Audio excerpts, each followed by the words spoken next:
I stood frozen as my mother's champagne glass shattered against my PhD diploma frame. "Your brother needs that grant money for his business," she screamed while Dad nodded approvingly. My little brother Marcus smirked from the corner.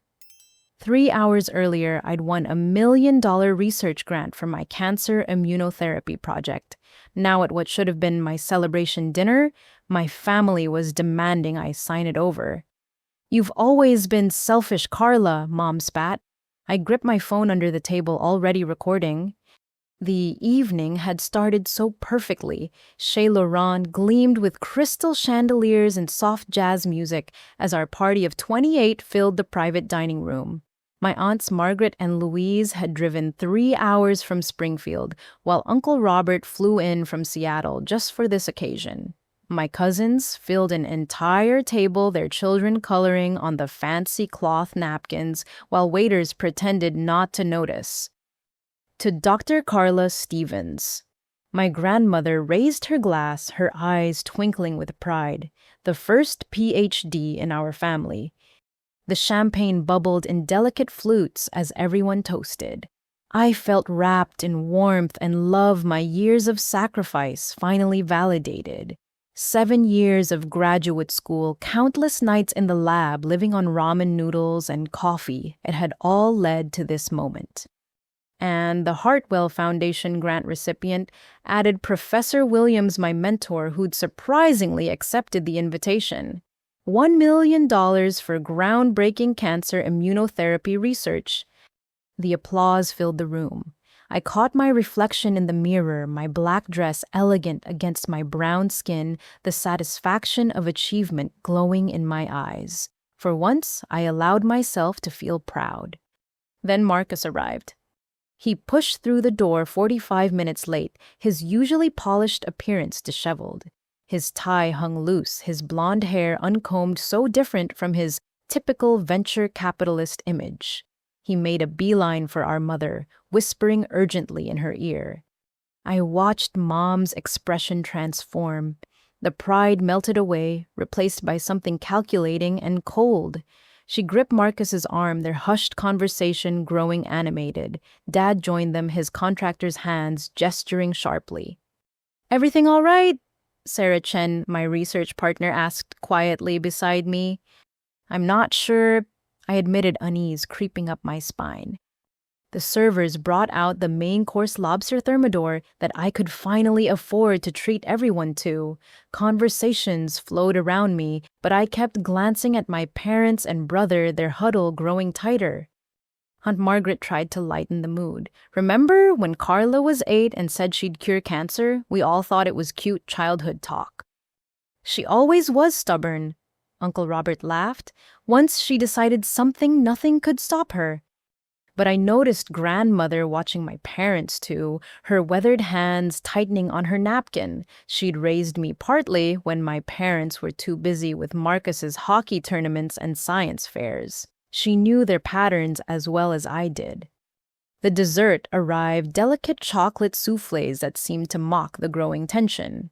That's when Mom stood up, tapping her champagne glass with a silver spoon. The crystal rang out like a warning bell.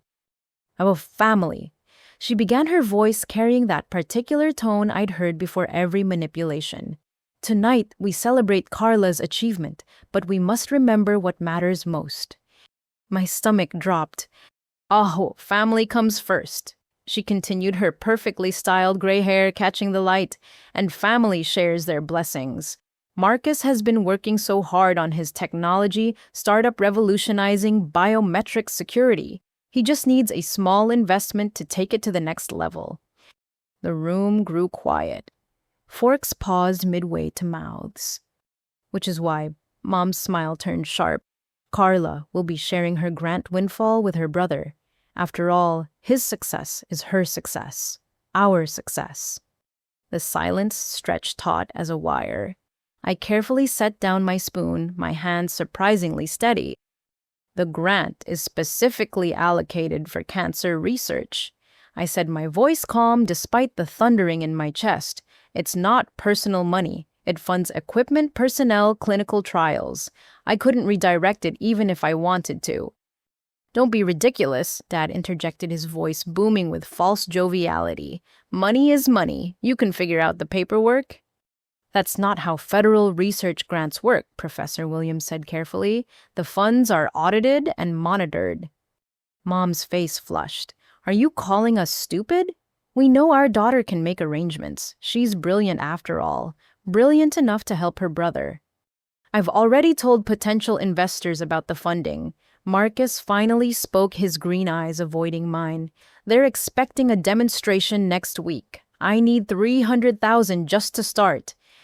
The number hung in the air like a toxic cloud. $300,000 of cancer research funding for Marcus's vague biometric security project. I'm sorry, Marcus, I said firmly, but I can't do that. This grant could save lives, real lives, children with leukemia, parents with lung cancer. I won't compromise that research. The champagne glass left Mom's hand before I fully registered the movement. It sailed across the table crystal, catching light like a falling star before smashing into my framed diploma on the side table. Glass shattered, raining down on the certificate that represented 7 years of my life. You've always been selfish, Karla. Mom screamed, her composed mask finally cracking. Always thinking you're better than us, better than your brother. The room erupted. Children started crying. Aunt Louise tried to calm Mom down while Uncle Robert stepped protectively near me. My cousins sat frozen, some recording on their phones trained by social media to document drama. But through the chaos, I noticed my cousin Emma, the corporate lawyer, quietly sliding something under my bread plate, her business card with 2 words written on the back, "Document everything." I reached for my phone in my purse, grateful for the table's long tablecloth. With practiced subtlety, I opened the recording app, making sure the microphone faced outward. Whatever was happening, Emma was right. I needed evidence. Because this felt like just the beginning. The private dining room at Chez Laurent transformed into a battlefield. Servers pressed themselves against walls, unsure whether to intervene as my family's celebration devolved into chaos. The shattered champagne glass glittered on the floor like scattered diamonds, a physical manifestation of our fractured relationships. How dare you speak to your mother that way? Dad's construction-weathered face turned purple as he stood, his 6'2" frame intimidating even to me. We sacrificed everything for you kids. Aunt Margaret tried to interject. Now, Thomas, let's all calm down and discuss this rationally. Rationally? Mom whirled on her sister. My daughter just spit in our faces. We raised her, supported her, and now when we need help, she turns her back. I remained seated, forcing my breathing to stay even. The phone in my lap captured every word, every accusation.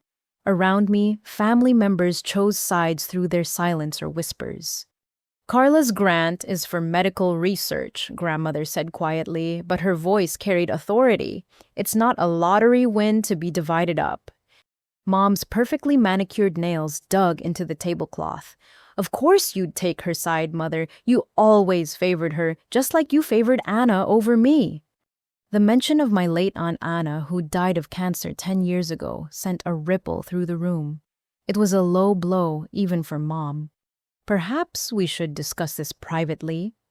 Professor Williams suggested, clearly uncomfortable with the family drama unfolding before him.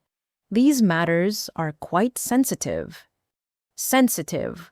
Marcus laughed bitterly, finally engaging fully. What's sensitive is watching my sister hoard resources while my company fails. Do you know what I've had to promise people? The connections I've leveraged based on family loyalty? I studied my brother, really looking at him for the first time tonight. Behind his venture capitalist bravado, I saw desperation. His hands trembled slightly, and there were dark circles under his eyes that expensive concealer couldn't quite hide. What exactly did you promise Marcus? I asked quietly. The room stilled at my tone. Even the jazz music seemed to fade. Marcus's jaw tightened. I told them about your research, the algorithms, the AI applications. They're interested in the technology's broader applications. My cancer treatment algorithms, Disbelief colored my voice. You discussed my unpublished research with strangers. They're not strangers, they're investors. Marcus slammed his palm on the table, making the crystal water glasses jump. And they see the potential you're too narrow-minded to grasp. Your pattern recognition software could revolutionize security surveillance, identification systems worth billions. Sarah Chen straightened beside me. That research is classified under university protocols. How do you even know the details? An uncomfortable silence fell. Mom and Dad exchanged glances while Marcus studied his empty dessert plate. We're family, Mom said defensively. We share things. Karla used to talk about her work at Sunday dinners. But I hadn't. I'd learned years ago to keep my research vague around them, especially after Marcus's convenient interest in whatever field I pursued. In high school, when I won the state science fair, he suddenly developed a passion for molecular biology. When I got into MIT, he applied to every tech program on the East Coast. I need to use the restroom, I announced, standing carefully to keep my phone hidden. Please excuse me. We're not done discussing this, Dad warned. No, I agreed, meeting his eyes. I don't think we are. The restaurant's bathroom was a sanctuary of marble and soft lighting. I'd barely entered when Emma followed, checking under the stalls before turning to me with her lawyer face. How bad? She asked without preamble. I don't know yet. I leaned against the sink, suddenly exhausted. But Marcus knows things about my research he shouldn't. Specific things. Emma's expression darkened. Has he had access to your devices, your lab? He helped me move apartments last year, I recalled slowly, and he fixed my laptop when it was running slow over Thanksgiving. Jesus, Karla. Emma pulled out her phone, typing rapidly. I'm texting my partner. He specializes in intellectual property theft. Don't sign anything, don't agree to anything, and keep recording. You think they're planning something? Emma looked up, her brown eyes serious behind designer glasses. Honey, I think they've been planning something for a while. I need to tell you something. Your mom called me 3 weeks ago. My blood chilled. What? She asked about the legal ramifications of family members sharing grant money. Specifically federal research grants. I told her it was illegal, that grants have strict usage requirements. She hung up on me. 3 weeks ago, before I'd even received the official award letter. There's more, Emma continued, voice dropping. She asked if grants could be transferred between family members, if a recipient could be declared incompetent and have someone else manage the funds. I warned her that attempting grant fraud was a federal crime. The bathroom door opened. Cousin Patricia entered, took one look at our faces, and immediately turned around. I'll find another bathroom. When we were alone again, Emma gripped my shoulders. Go back out there, act normal, let them talk, let them threaten, let them reveal whatever scheme they're running, but document everything. I'll have my partner on standby. Why are you helping me? I asked, touched by her fierce protectiveness. Emma's face softened. Because I watched them do this to you our whole lives. Every achievement, every success, they found a way to make it about Marcus. I was too young to help then, but I'm not anymore. We returned to find the dining room in heated discussion. Mom had produced a manila folder from her purse, spreading documents across the table where our desserts had been. I took the liberty of having some paperwork drawn up, she announced, sliding papers toward me. Simple transfer documents. You maintain primary control, of course, but allocate a portion for family investment. I picked up the documents, Emma reading over my shoulder. Her sharp intake of breath confirmed my suspicions. These weren't simple anything. They were complex legal documents granting Marcus joint control over my grant funds, with provisions for technology, development, and commercial applications. These are dated November 15th, I said slowly. 3 weeks ago. The room went still. Oh, you had these prepared before I even won the grant. My voice stayed level, but inside fury built like a storm. Before the announcement, Dad shifted uncomfortably. We were confident in you, sweetheart. We knew you'd win. No, I said, pieces clicking together. You knew because you've been monitoring me, haven't you? Marcus's face paled. Mom lifted her chin defiantly. Marcus, I turned to my brother. When you fixed my laptop at Thanksgiving, what exactly did you install? Just some optimization software, he muttered. Sarah Chen pulled out her phone. I'm calling campus IT. If there's surveillance software on your devices, they need to know immediately. This is ridiculous. Mom stood abruptly. We're your family. We have a right to be involved in your success. My success. I laughed, but there was no humor in it. Where were you during my success?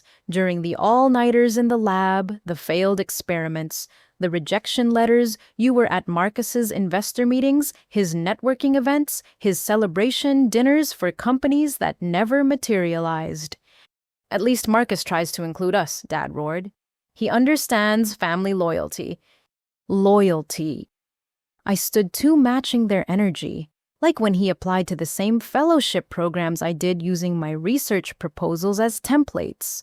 Or when he dated Jennifer Chen specifically to get access to her father's biotech connections, then dumped her after the meeting. How did you... Marcus started, then stopped.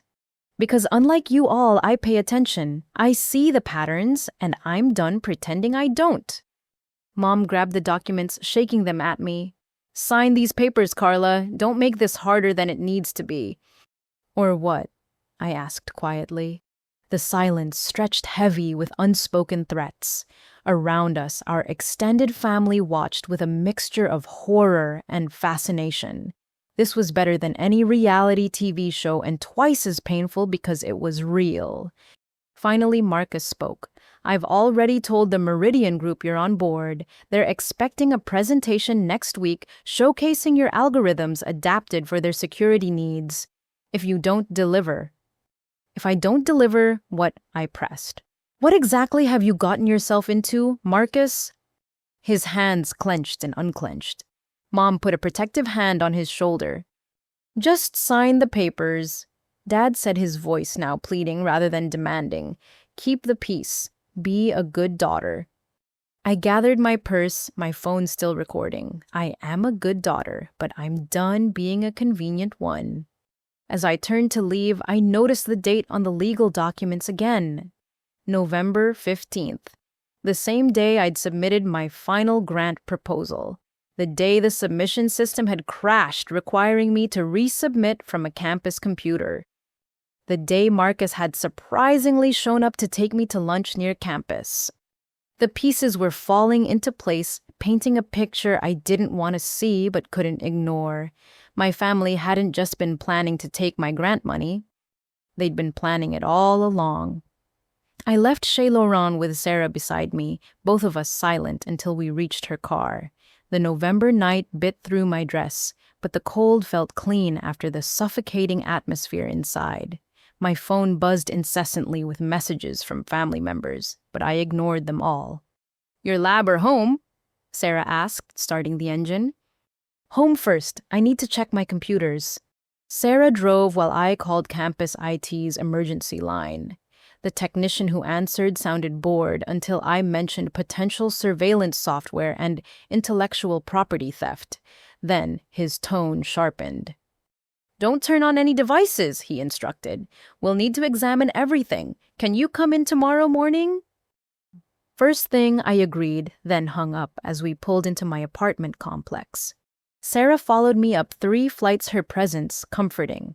I'd moved to this building specifically because it was a 40-minute drive from my parents' house, far enough to discourage drop-in visits. Now I wondered if even that distance wasn't enough. My apartment was small, but mine filled with second-hand furniture and thriving plants. I went straight to my desk, photographing my laptop and tablet without touching them. Evidence, Emma had said. Document everything. Want me to stay? Sarah offered.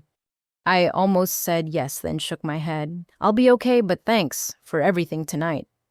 After she left, I sat in my living room processing the evening. My family had orchestrated an ambush complete with legal documents and threats. They'd been monitoring my work possibly for months, and Marcus had made promises to unknown investors based on my research. My phone rang. The university number made my heart skip. Security never called unless... Dr. Stevens. This is Officer Martinez with Campus Security. We've had an incident at the Patterson Research Building, your lab specifically. The drive to campus took 12 minutes. I made it in 8. The Patterson Building's parking lot blazed with emergency lights. Police cars and campus security vehicles formed a semicircle around the entrance. I parked haphazardly and ran my heels clicking against the pavement. Officer Martinez met me at the door. Your key card was used to access the building an hour ago, but you weren't on campus according to gate records. I was at dinner, downtown, with witnesses. My mind raced. Who used my card? That's what we're trying to determine. The person disabled the security cameras on your floor, but the lobby footage shows 3 individuals entering. We need you to identify them. He led me to the security office where grainy footage played on multiple screens.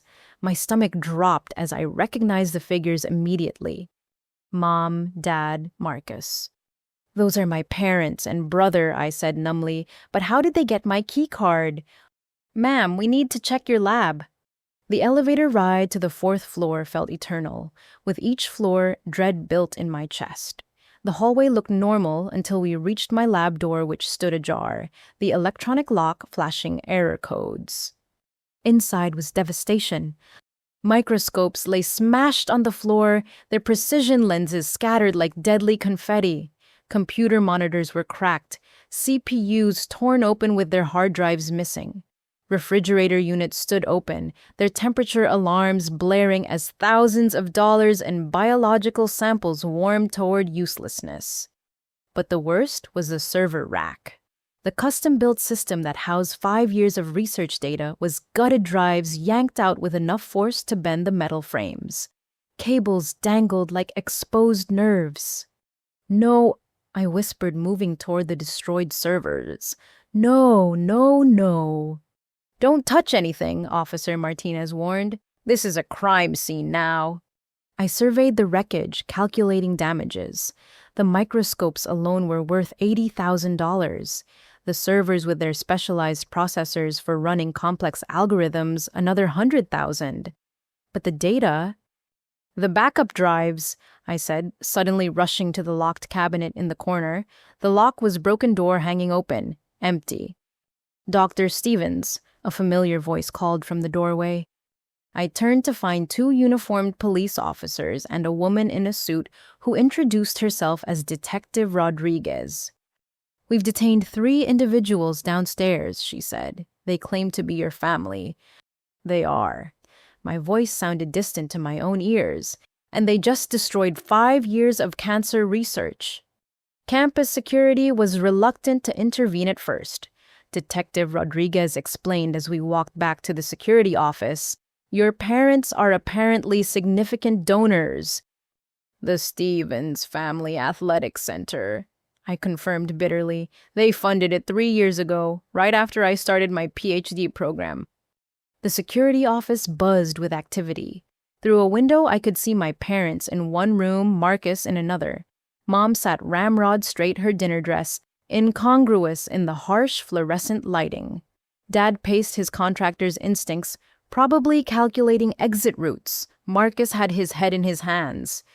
They're claiming this is a family matter, Detective Rodriguez said, that you gave them permission to retrieve personal items. Personal items. Anger finally broke through my shock. They destroyed government-funded research equipment. They stole classified data. This is a federal crime. Which is why we've contacted the FBI's Intellectual Property Division. She studied me carefully.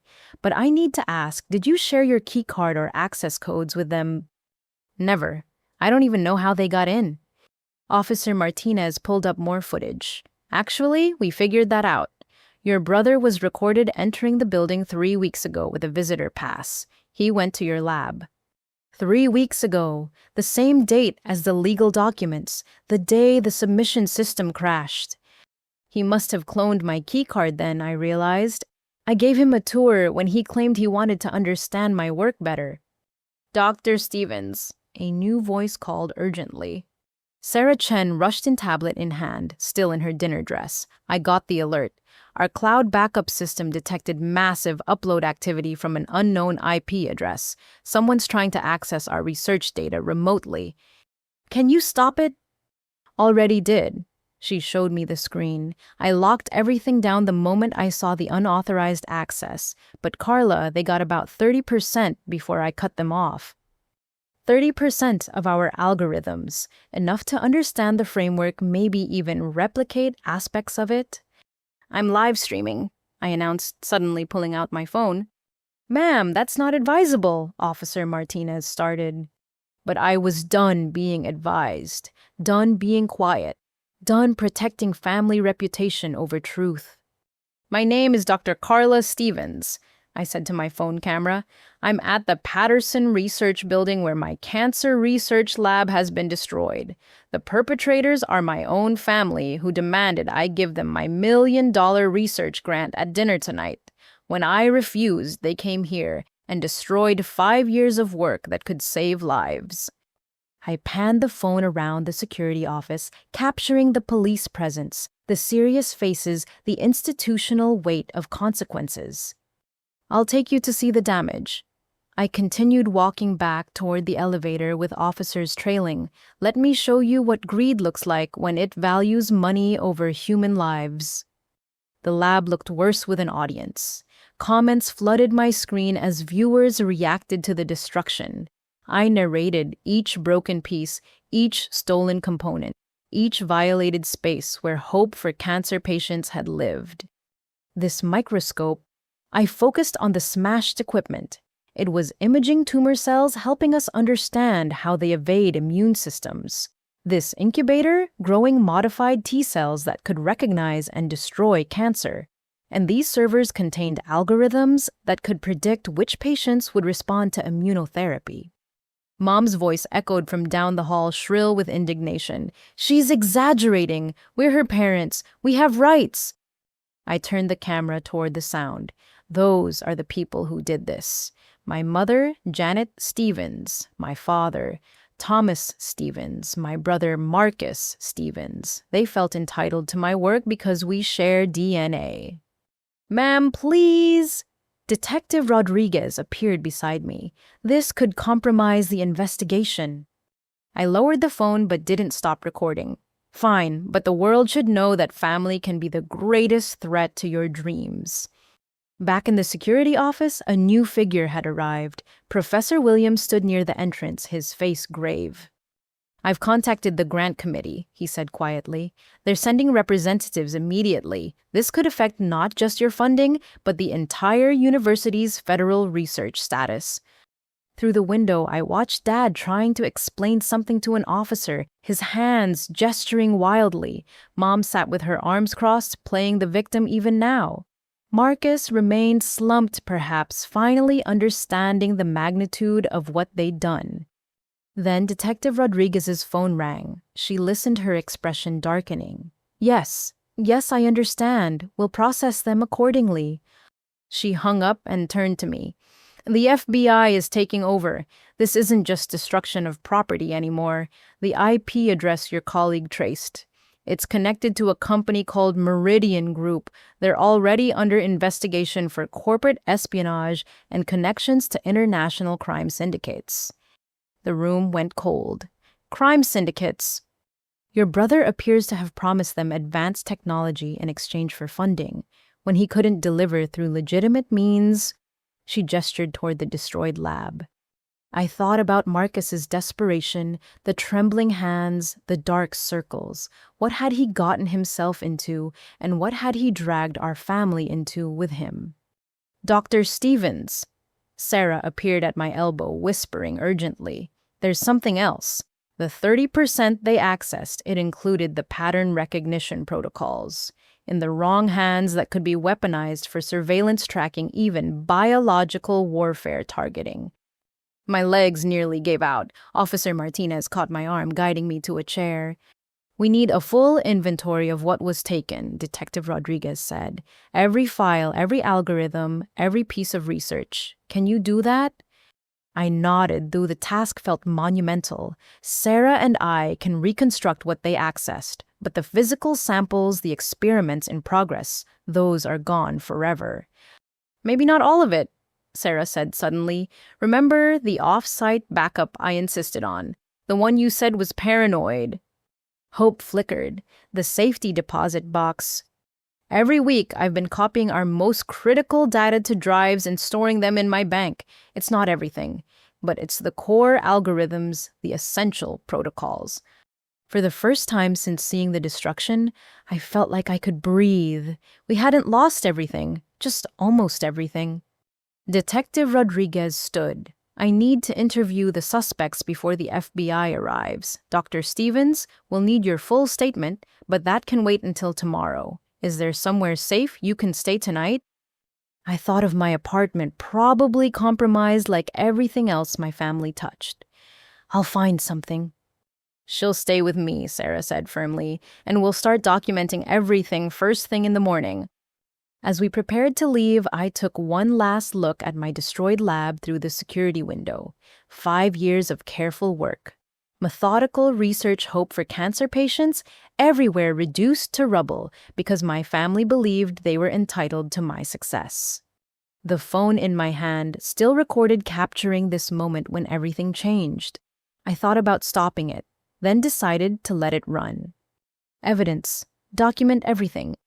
Because I was beginning to understand that this was far from over. The FBI arrived at the police station at 3:27 in the morning. I knew the exact time because I'd been staring at the institutional clock on the waiting room wall, counting seconds between Sarah's reassuring shoulder squeezes. We'd been there for 4 hours, providing statements, cataloging losses, trying to make sense of the senseless. Agent Martinez looked nothing like the campus security officer Martinez despite the shared name. She was sharp-edged and efficient, her black suit pristine despite the late hour. Her partner, Agent Davies, had the kind of quiet intensity that made you want to confess things you hadn't even done. Dr. Stevens, Agent Martinez said, settling across from us in the interview room, we need to discuss your brother's connections to the Meridian Group. I don't know anything about them, I said honestly. Tonight was the first I'd heard the name. Yet they've been very interested in you. She opened a tablet, sliding it across the table. These are communications we've intercepted over the past 6 months. Your name appears frequently. I read with growing horror. Email threads discussed my research in detail, describing applications I'd never considered. My cancer cell pattern recognition algorithms reimagined as tools for identifying individuals through biological markers. My immune system modeling repurposed for creating targeted bioweapons. My life's work twisted into instruments of control and death. This is dated 4 months ago, I pointed out, voice shaking. How long has Marcus been talking to them? According to our investigation, your brother made initial contact 8 months ago. He was seeking funding for his startup, Next Gen Biometrics. They were interested, but only if he could provide certain technological advantages.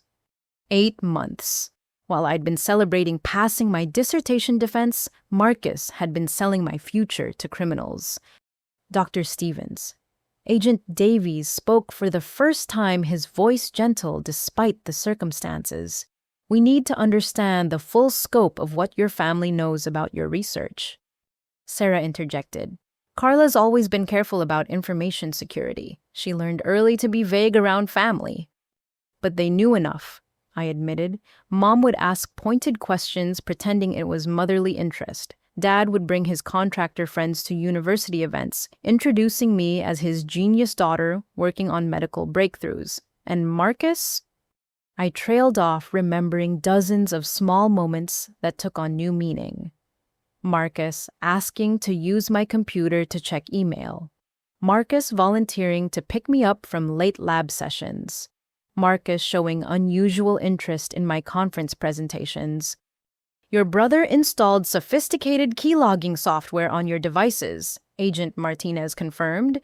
We found evidence when examining his electronics. He's been monitoring your work for at least 6 months, possibly longer. The door opened and Detective Rodriguez entered with a grim expression. The suspects are talking. Separately, they're all telling different versions of the same story. Your parents claim they were trying to protect you from your brother's debts. Your brother says your parents pressured him to get access to your research. Let me guess, I said bitterly. None of them take responsibility. Your father's been most forthcoming, she continued. Perhaps you should hear this directly. They led us to an observation room where we could watch the interrogation through one-way glass.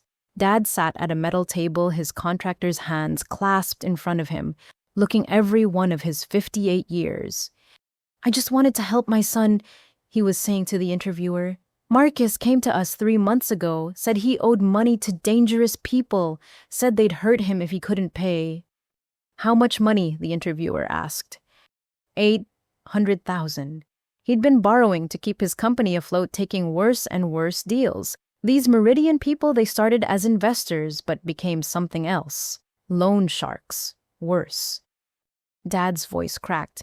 They threatened him, showed him pictures of other people who couldn't pay. Marcus was terrified. He said the only way out was to give them something valuable, technology they could sell overseas. And you thought your daughter's cancer research was the solution? Janet said Karla would never agree to help, said she was too selfish, too focused on her career, but I thought if we could just access the research, modify it enough that it wouldn't be traced back to her, maybe we could save Marcus without destroying Karla's work. I laughed, sharp and bitter. Even in confession, they were painting me as the villain for not sacrificing my life's work to save Marcus from his own choices. The interviewer leaned forward. So you planned the laboratory break-in? Onse? No, that got out of hand. We went there just to download files. Marcus said he could do it quietly, but Janet, she got angry, started saying Karla had always been the favorite, always gotten everything while Marcus struggled. She grabbed a microscope and... Dad buried his face in his hands. I tried to stop her, but she was in a rage. Years of resentment just exploded. And Marcus, he was so desperate, he started ripping out drives saying we needed everything, that partial data wouldn't save him. In the observation room, I felt Sarah's hand find mine. On screen, Dad looked broken, but I couldn't find sympathy. They'd had so many chances to make different choices. Mr. Stevens, the interviewer said, were you aware that the Meridian Group has ties to international terrorism, that the technology you were stealing could be used for biological weapons? Dad's head snapped up. What number Marcus said they were just business competitors, that they wanted to create better security systems. Your son lied to you. Or perhaps he didn't know himself how deep he was in. The Meridian Group is a front for weapons dealers, human traffickers, and worse. Your daughter's research in their hands could help them create targeted diseases that affect only specific genetic populations. The color drained from Dad's face. In our room, I swayed on my feet. My algorithms designed to identify cancer cells could indeed be reversed, used to identify and target healthy cells in specific ethnic groups. It was a nightmare application I'd considered an abstract, never imagining it could become real. Agent Martinez returned to our room. Your mother's interview is less productive. She's maintaining that this is a family matter and demanding a lawyer. She can afford a good one, I said. They liquidated their retirement accounts to fund the athletic center donation. They wanted naming rights and influence at the university. About that, Agent Martinez pulled up financial records on her tablet. We've discovered some interesting transactions. The Stevens Family Athletic Center wasn't funded solely by your parents' money. There are several large deposits from offshore accounts in the months leading up to the donation. My blood chilled. Are you saying... It appears Meridian Group has been funding your family for at least 3 years. The athletic center donation was their way of establishing influence at the university. Your brother was already in their pocket when you started your PhD. 3 years. My entire graduate career had been shadowed by criminals who saw my potential before I'd even chosen my dissertation topic. They'd used my family to get close to monitor, to wait for the right moment to strike. "We need to see Marcus's interview," I said. They led us to another observation room. My younger brother looked nothing like the golden boy who'd always captured our parents' attention. His expensive shirt was wrinkled, his perfectly styled hair now limp with sweat. He rocked slightly in his chair, arms wrapped around himself. "I didn't mean for it to go this far," he was saying. "It started small. They offered to invest in my company, said they believed in my vision when no one else would." "When did you realize they weren't legitimate investors?" the interviewer asked. "Maybe 6 months in, they started asking for things I couldn't deliver, technologies that didn't exist yet. I tried to explain market realities, but they didn't care about profit margins or development timelines. They wanted weapons." "So you decided to steal from your sister?" Marcus flinched. "Not steal, borrow, adapt. Karla's so brilliant she creates things without seeing their full potential. I thought I could take her medical algorithms and transform them into security applications. Everyone would win. Everyone except the cancer patients who won't receive treatment because you destroyed her research." "I didn't mean to destroy anything." Marcus's composure cracked. Mom went crazy, started screaming about how Karla always won, always succeeded, always made the rest of us look like failures. She grabbed that microscope and threw it, and suddenly we were all destroying things. Like if we couldn't have it, no one could. He looked directly at the mirror as if sensing I was there. "I know Karla's watching. I know she'll never forgive me, but I want her to know I wasn't trying to hurt her. I was trying to survive." "Tell us about the Meridian Group's plans," the interviewer pressed. Marcus shrank further. "They have buyers lined up, governments that want population control, terrorist organizations seeking targeted weapons, criminal syndicates that could use biometric identification to track enemies. They told me Karla's work was the key to a new world order." "And you were willing to give it to them?" "I didn't have a choice," Marcus sobbed. "They showed me what happens to people who disappoint them. Bodies found in warehouses, families that disappear. They own judges, police, politicians. Once you're in, there's no getting out." Agent Martinez muted the audio. "We've been building a case against Meridian for 2 years. Your brother's testimony combined with the evidence from tonight gives us what we need to move. But Dr. Stevens, I need to be clear about something." She met my eyes. "You and your research are now targets. Even with Meridian Group under investigation, there are others who've learned about your work. The partial data your brother transmitted has already been detected on dark web marketplaces." The room spun. "Are you saying—" "I'm saying you'll need protection, new security protocols, possibly relocation. Your work is too valuable and too dangerous to leave exposed." I thought about my small apartment, my daily routine, my simple life dedicated to solving complex problems. All of it was gone now, replaced by a reality where my cancer cure could become a weapon of mass destruction. "There's more," Detective Rodriguez said, returning with a laptop. "We accessed your brother's email accounts. He's been in communication with at least 12 other criminal organizations shopping your research to the highest bidder. Meridian was just the most aggressive." She showed us email threads that made my stomach turn.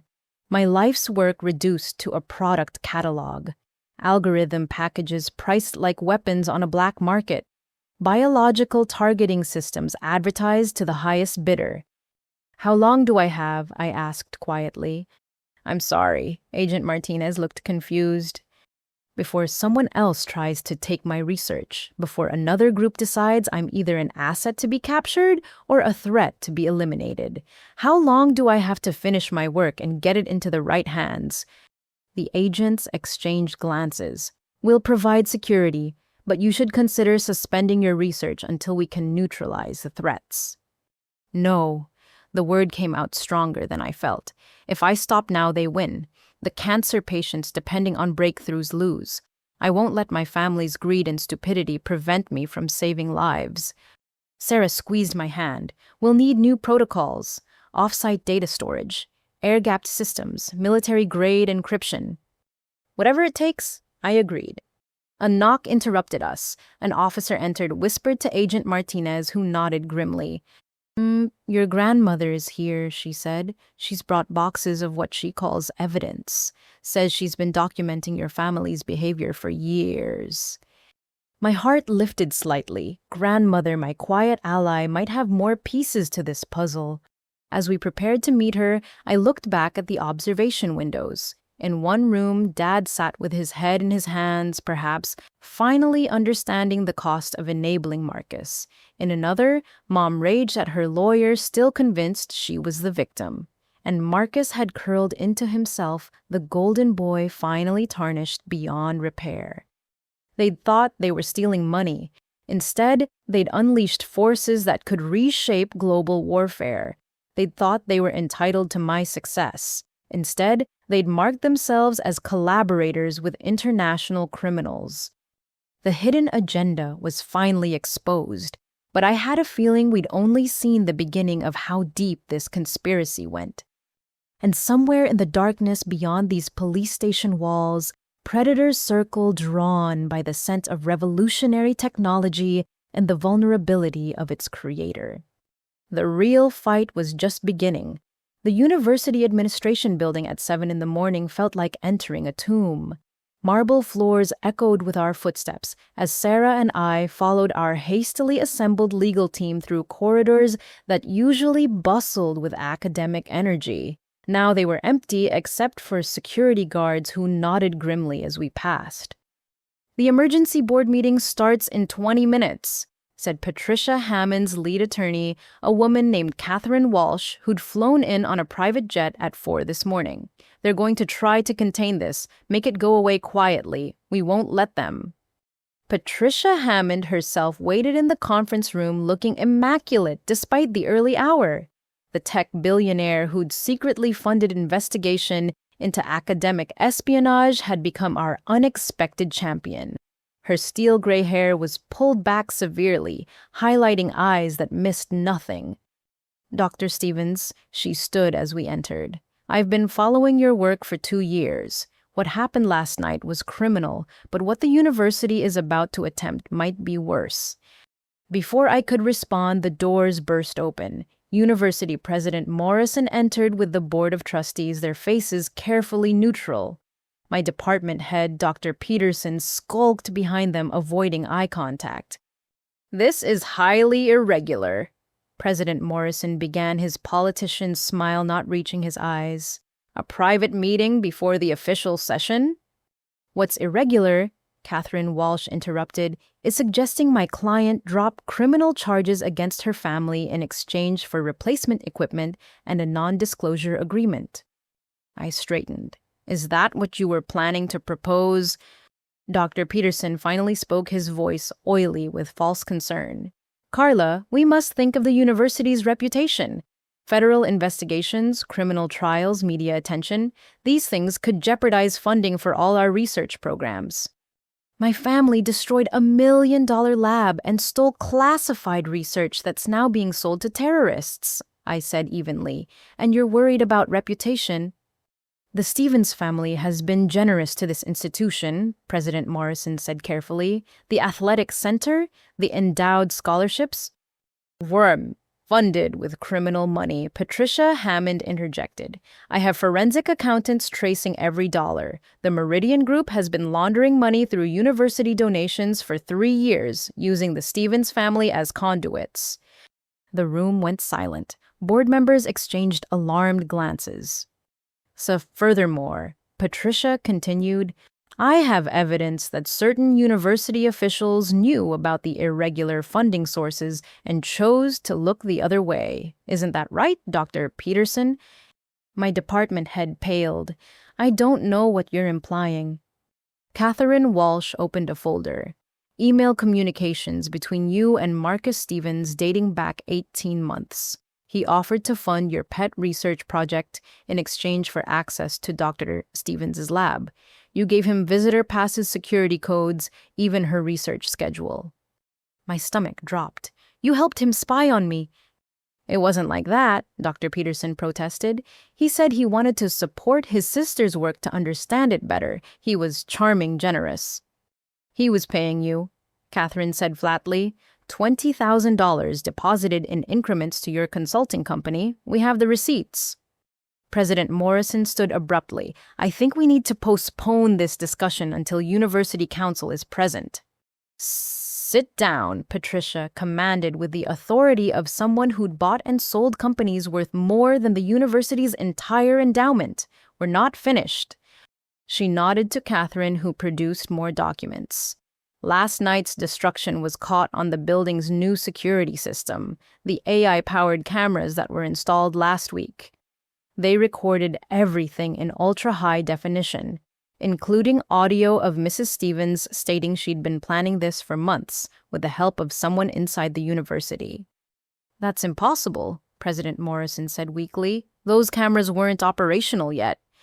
Actually, they were, I said, understanding dawning. Sarah insisted we test them in our lab section. We activated them 3 days ago without telling anyone to check for bugs in the system. Sarah smiled grimly. Paranoid, remember? I've been documenting irregularities for months. Equipment that went missing. Access logs showing entry when we weren't there. Research files that were viewed by unknown users. Board member Elizabeth Chen, no relation to Sarah, leaned forward. Are you suggesting this is a broader conspiracy? I'm not suggesting anything, Patricia said. I'm stating facts. The Meridian Group identified promising research at multiple universities. They used family members, bribed officials, and created donation networks to gain access. Dr. Stevens is the first to fight back publicly, but she's not the only victim. The door opened again. FBI agent Martinez entered with a team of federal investigators. President Morrison, Dr. Peterson, we need you to come with us for questioning. This is outrageous, Morrison blustered. I'm calling our lawyers. Do that, Agent Martinez said calmly, but you'll do it from our offices. We have warrants. As they were let out, other board members shifted nervously. Elizabeth Chen took charge. Dr. Stevens, what do you need from the university? I'd prepared for this question during our sleepless night. First, full restoration of my lab with enhanced security. Second, protection for my team and our research. Third, a complete audit of all donations and access granted over the past 5 years. Fourth, support for any researcher who's been similarly targeted. Done, Elizabeth said immediately. What else? Patricia smiled. I'll be establishing a $50 million fund to support victims of academic espionage. The university can contribute or be investigated as complicit. Your choice. The remaining board members agreed hastily. As we left the conference room, my phone buzzed with notifications. The live stream from last night had gone viral. News outlets were picking up the story. Academic betrayal was trending globally. Emma met us in the parking lot, looking exhausted but determined. The criminal case is solid, but we need to talk about the civil implications. Your parents are claiming the research was based on ideas Marcus had in high school. That's ridiculous, I said. Of course it is, but they've hired Brennan and Associates. They're going to throw everything at the wall to see what sticks.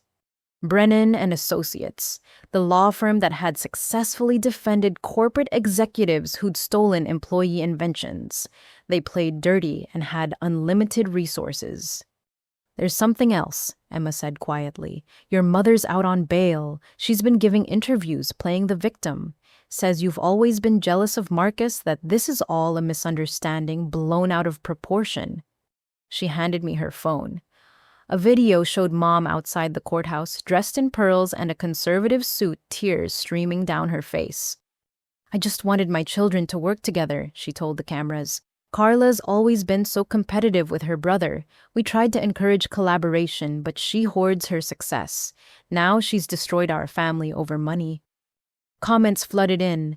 Some supported her, calling me cold and selfish. Others saw through the act, but the damage was spreading. We need to counter this narrative, Catherine said. Dr. Stevens, are you prepared to go public with your story? I thought about my quiet life in the lab, my preference for data over drama. That life was gone now. Set up the interviews, I decided. But first, I need to check on my team. The Patterson Research Building looked different in daylight. Crime scene tape blocked off the fourth floor. Security guards checked IDs at every entrance.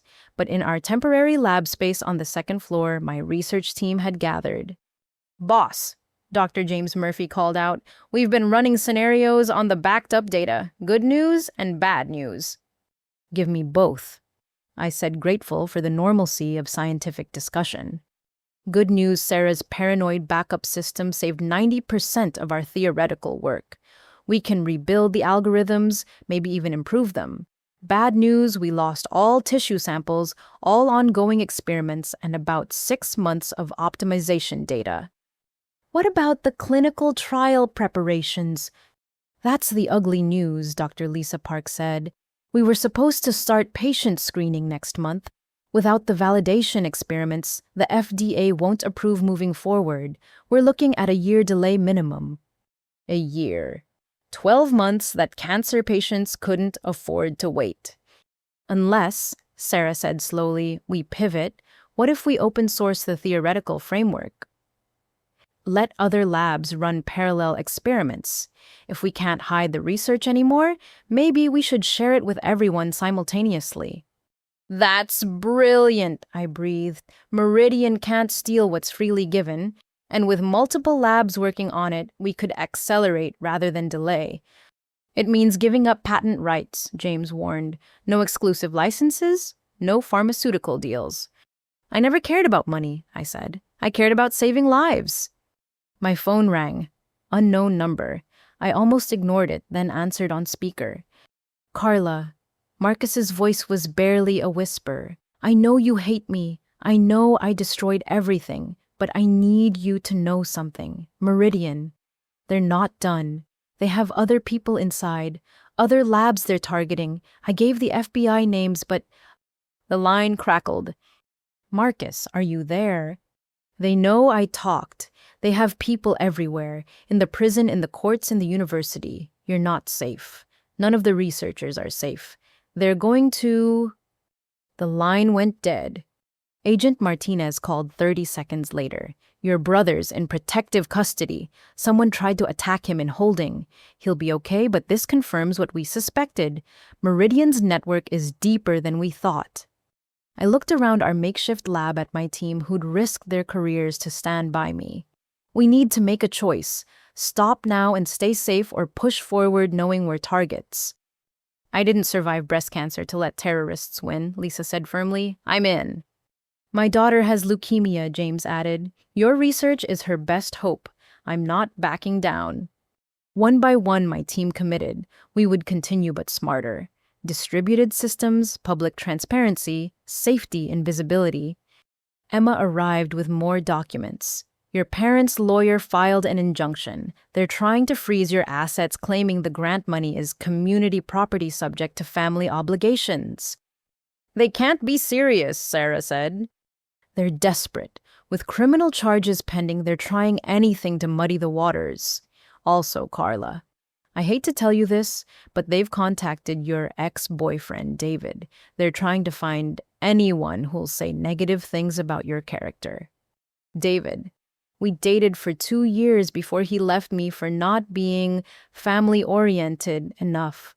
Now I understood why he'd always pushed me to include Marcus in my work to share my research with family. Let them dig, I said. I have nothing to hide.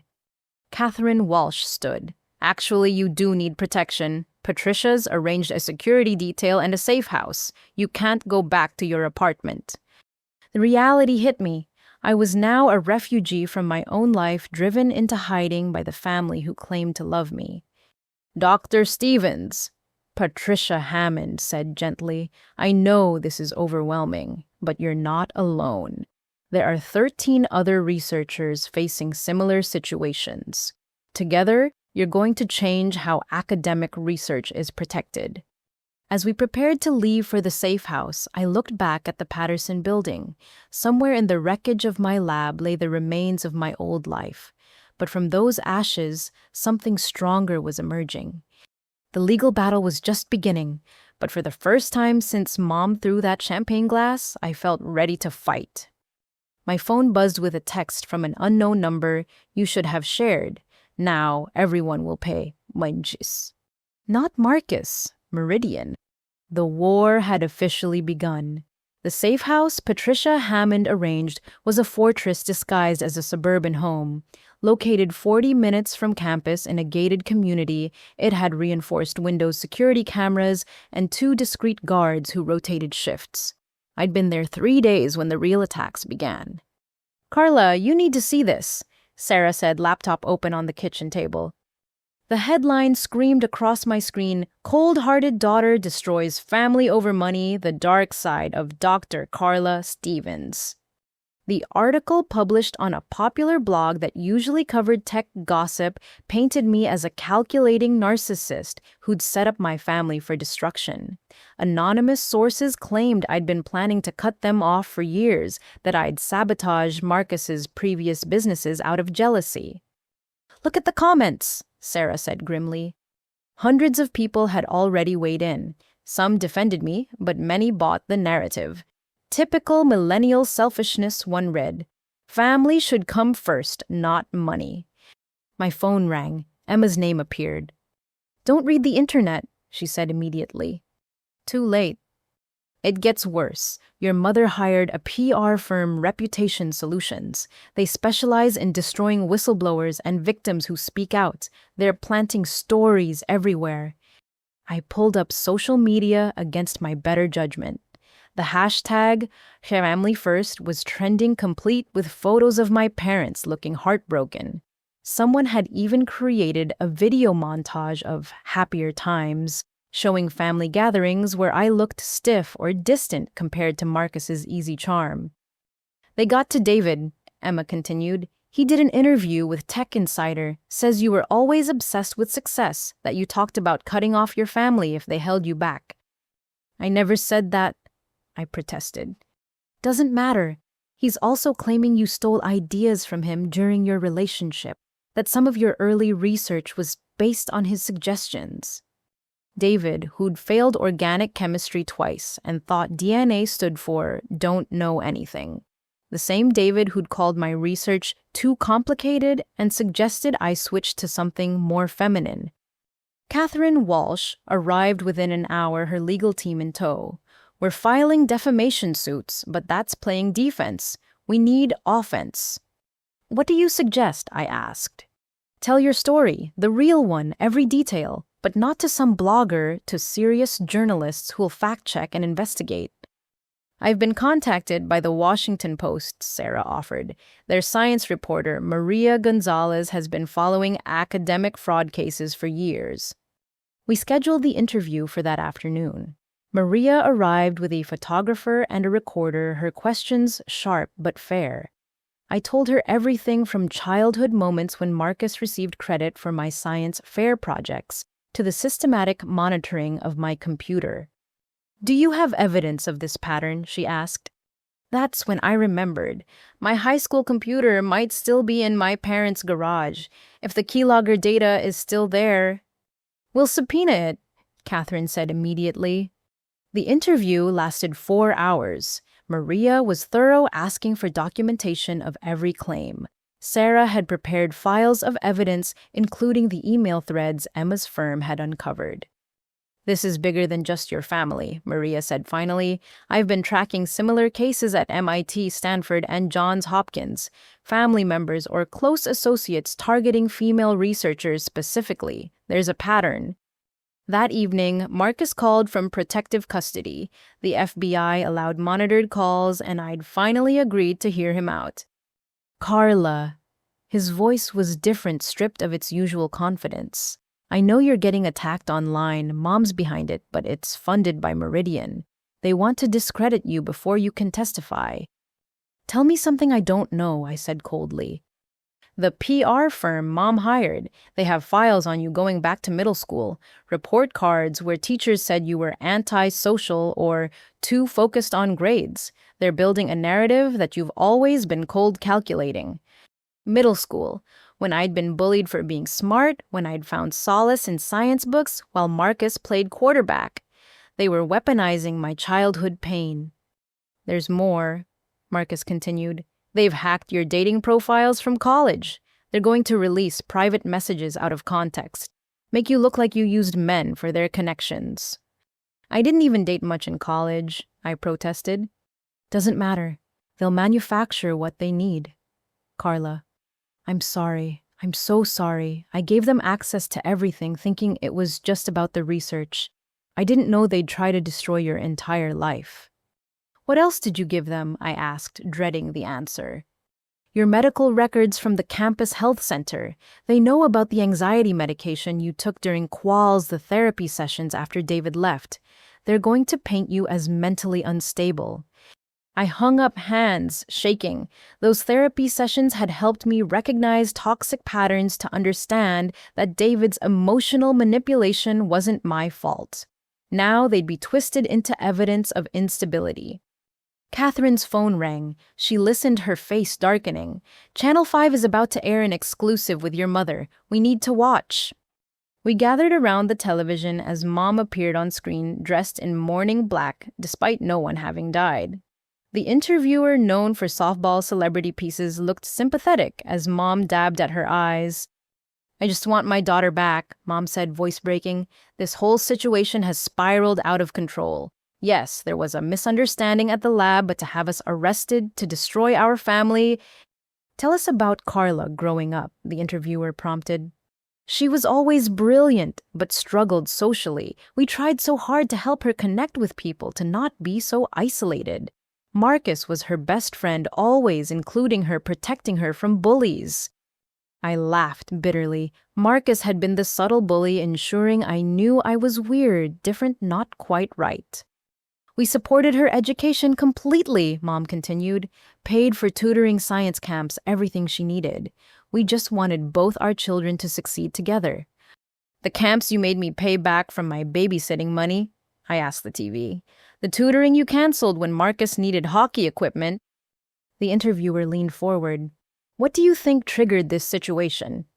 Money changes people, Mom said sadly. When Karla won that grant, something shifted.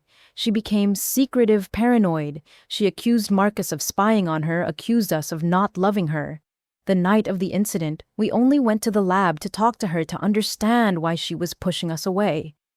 With a keylogger and prepared legal documents, Sarah shouted at the screen. But the damage was done. Mom presented herself as a heartbroken mother trying to understand her troubled daughter. The interviewer never asked hard questions, never mentioned the criminal charges or the FBI investigation. We've lost the narrative, Catherine said grimly, at least in the court of public opinion. My phone buzzed with notifications. Former classmates were reaching out, some supportive, others questioning. I always thought you were kind of cold. One message read, maybe your mom has a point? Professor Williams called. Karla, I'm sorry, but the department is receiving pressure. Some donors are threatening to pull funding if you remain affiliated with the university during the investigation. Are you firing me? I asked numbly. No, but perhaps a leave of absence, just until things calm down. You mean until I stop embarrassing the university with the truth? He sighed. I'm trying to protect you. The board is looking for scapegoats. If you're not here, you're not a target. After he hung up, I sat in the safe house kitchen watching my life unravel in real time. Every achievement, every moment of pride was being rewritten as evidence of my supposed coldness. Emma arrived with wine and rage. I've been fielding calls all day. 3 colleagues have suggested you should have just given Marcus the money, as if federal research grants are gift cards you can re-gift. Maybe I should have, I said quietly. Maybe none of this would have happened if I'd just... Stop! Sarah slammed her hand on the table. Do not let them make you doubt yourself. You protected research that could save millions of lives. You stood up to criminals. That's heroism, not selfishness. Catherine's phone buzzed. She read the message, then smiled grimly. Maria Gonzalez's article just posted, and she found something interesting. We pulled up the Washington Post website. The headline read, "The Family Business of Stealing Dreams: How Academic Espionage Targets Women in STEM." Maria had connected dots we hadn't seen. 13 female researchers across the country, all with revolutionary work, all with family members who'd suddenly developed interest in their fields, all facing similar smear campaigns when they resisted exploitation. But the real bombshell was in paragraph 12. Maria had found financial records showing Reputation Solutions received payments from shell companies linked to Meridian Group. The PR firm destroying my reputation was funded by the same criminals who tried to steal my research. "This changes everything," Catherine said. "It's not a family dispute anymore. It's organized crime targeting academics." My phone rang. Unknown number. "You should have stayed quiet," a mechanically distorted voice said. "Now your team will pay. Check your email." The line went dead. With trembling fingers, I opened my email. A single message with photos attached. Sarah leaving her apartment, James at his daughter's school, Lisa at her oncology appointment, all taken within the last 24 hours. "They're threatening my team," I whispered. Catherine immediately called Agent Martinez while Sarah started texting our colleagues to warn them. But I stared at the photos, understanding the message clearly. "Stop fighting or the people you care about will suffer." The smear campaign wasn't just about destroying my reputation. It was about isolating me, making me toxic to anyone who might help, and if that didn't work, they'd move to more direct threats. "We're pulling everyone in," Agent Martinez said when she arrived. "Safe houses for all your team members. This escalation suggests Meridian is getting desperate." "Or confident," I countered. "They're showing they can reach anyone, anytime." As my team was relocated to protective custody, I sat in my fortified prison, watching the world believe lies about me. Somewhere my parents were playing victim while cashing checks from criminals. Marcus was in protective custody, finally understanding the price of his choices. And Meridian Group was orchestrating it all, turning my life's work into a weapon while painting me as the villain. But Maria's article was spreading too. Other researchers were coming forward. The truth was fighting against the lies, fact by fact, story by story. "You know what?" I told Sarah as we prepared for another sleepless night. "Let them come at me. Every lie they tell, every threat they make just proves how valuable our work is. If they're this desperate to steal it or destroy it, imagine how powerful it'll be when we give it freely to the world." She smiled, the first real smile I'd seen from her in days. "So, we keep going." "We keep going. But first, we need to find those other 12 researchers. If Meridian wants a war, they just got one. But this time, they're fighting all of us." The smear campaign would continue. My reputation might never fully recover, but cancer cells didn't care about PR firms or public opinion. They only cared about being destroyed. And that's exactly what my research would do, no matter how many lies my family told about me. The parking garage at Riverside Shopping Center was supposed to be safe. Public, well-lit security cameras everywhere. I'd only gone to pick up prescription refills accompanied by one of my security guards. But Tom the guard had gotten a call about his son being in an accident and rushed off, telling me to wait in the pharmacy. I should have listened. The pharmacy line was 40 minutes long and I needed air.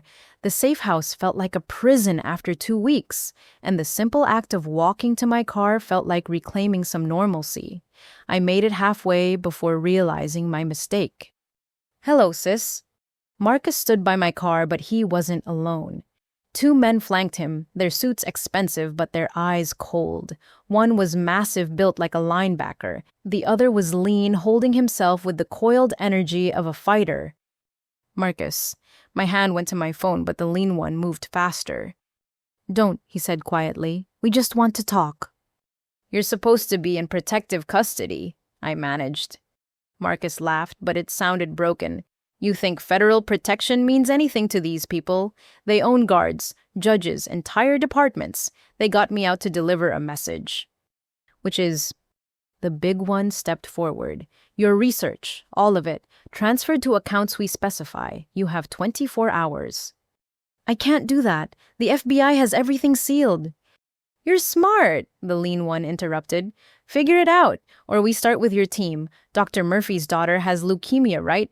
Be a shame if her treatment got complicated. You wouldn't, I breathed. We already have, Marcus said, his voice flat. 3 researchers who wouldn't cooperate. Their families had accidents, car crashes, gas leaks, all very unfortunate. The parking garage suddenly felt cavernous, empty, despite the cars. Where was security? Where were the promised cameras? Sign over the research, the big one said. Publicly announce you're taking a break for mental health reasons. Your mother's already laid the groundwork for that narrative. No one will question it. Then what, you'll leave my team alone? Your team, your family, everyone you've ever cared about. The lean one promised. You disappear quietly, we forget you exist. Everyone wins. Except the cancer patients who need my treatment. Touching, he said, but we're not in the business of charity. Your algorithms have military applications worth billions. Why waste them on dying people when they could reshape global power? I looked at Marcus, searching for any sign of the brother I'd once shared birthday cakes with. How can you be part of this? I don't have a choice, he exploded. You think I wanted this? But once you're in, you're in. They own me, Karla, just like they'll own you if you don't cooperate. The lean man checked his watch. 24 hours. Oh, and doctor, that live stream you did, the interviews, stop them, recant everything. Say you were stressed seeing conspiracies where none existed. No one would believe that. They'll believe what we tell them to believe, the big one said. Your mother's doing great work painting you as unstable. A few more stories, maybe a leaked video of you having a breakdown, and your credibility vanishes. They turned to leave, but Marcus lingered. Please, Karla, just do what they say. I've seen what happens to people who resist. I don't want to identify your body in some warehouse. Then they were gone, leaving me shaking in the fluorescent lighting. I managed to get to my car, lock the doors, and call Agent Martinez. Are you hurt? Was her first question. No, but they made threats, specific ones. They know about James's daughter, about everyone. We're pulling you in now. Don't move. Within minutes, the parking garage filled with federal agents. They swept the area, reviewed security footage, but found nothing. The cameras had been disabled, the footage erased. Even my phone, which I thought was recording in my pocket, showed only static. Back at the FBI office, I gave my statement while agents coordinated increased protection for my team. But I could see the strain in their faces. They were stretched thin, fighting an enemy with seemingly unlimited resources. We need to accelerate our plans, I told Agent Martinez. If they're this desperate, it means we're close to something. Or it means they're ready to eliminate obstacles, she countered. Dr. Stevens, we should consider witness protection. New identity, new location, completely start over. And let them win. Let them profit from threatening children with cancer. Let you live, she said firmly. That night in the safe house, I couldn't sleep. Every shadow could be an intruder, every sound a threat. Sarah stayed with me, both of us, working on our laptops, pretending normalcy while armed guards patrolled outside. I've been thinking, Sarah said around 3 a.m., what if we're approaching this wrong? We're trying to protect the research, but what if we make it impossible to steal? How?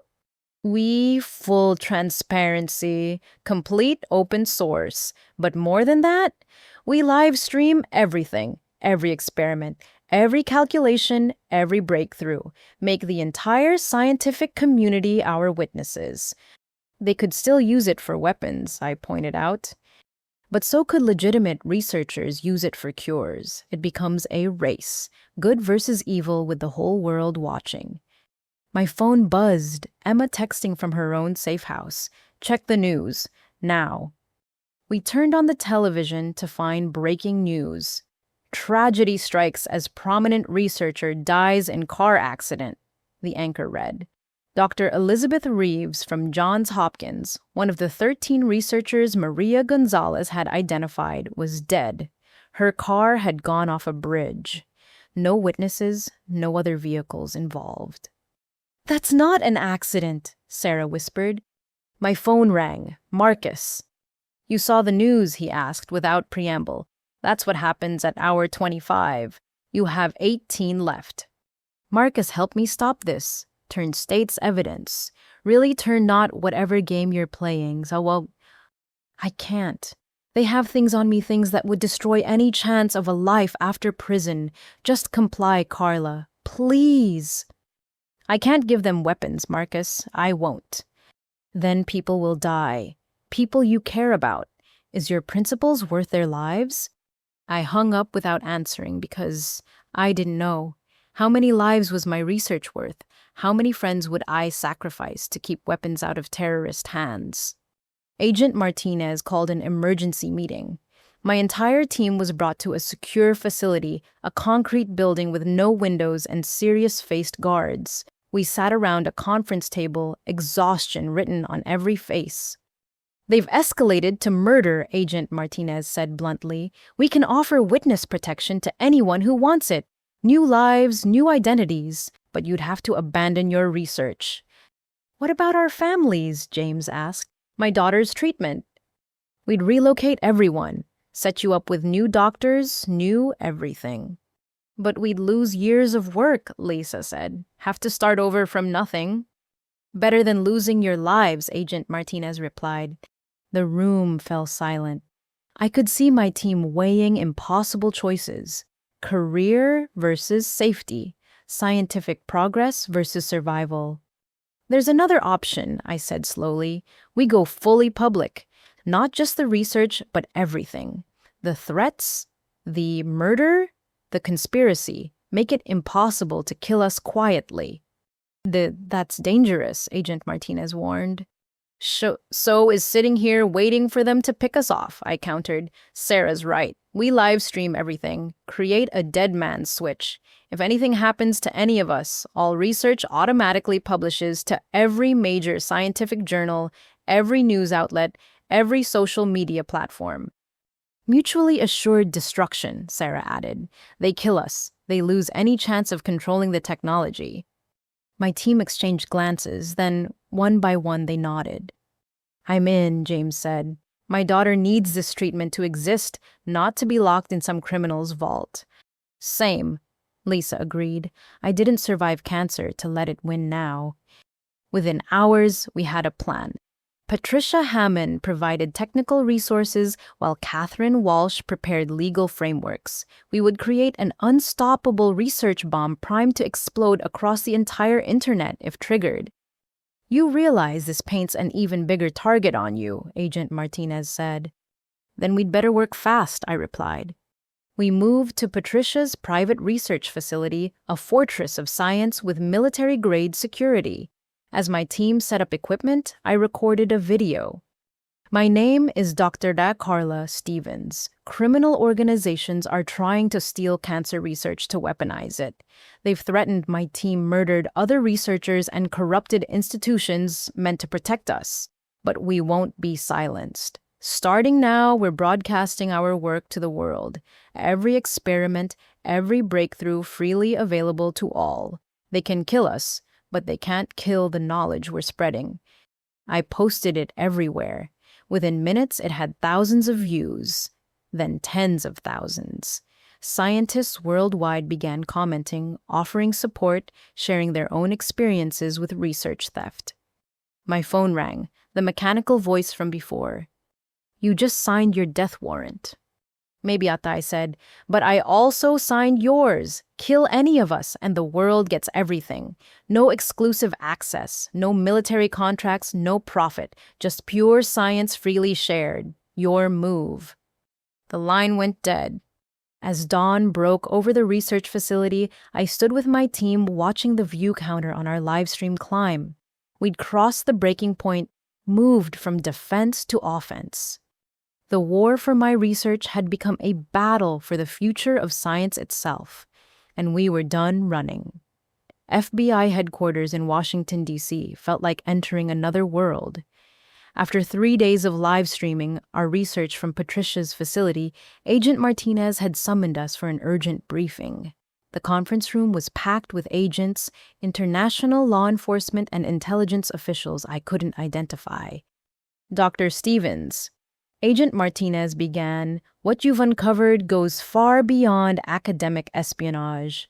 Your brother's confession has opened doors we've been trying to breach for years." She clicked a remote and the screen filled with organizational charts that made my head spin. Meridian Group sat at the center, but tentacles reached into governments, universities, defense contractors, and pharmaceutical companies across 6 continents. "Your brother provided us with access code to their servers," Agent Martinez continued. "What we found changes everything." Marcus appeared on screen via a secure video link from an undisclosed location. He looked haggard, aged 10 years in 3 weeks. "Tell them what you told me," Agent Martinez prompted. "The cancer research was never the end goal," Marcus said, his voice hollow.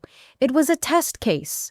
They wanted to see if they could extract cutting-edge research through family connections. Karla was targeted specifically because she had no spouse, no children, just parents and a sibling. Easier to manipulate. How long have they been planning this?" I asked.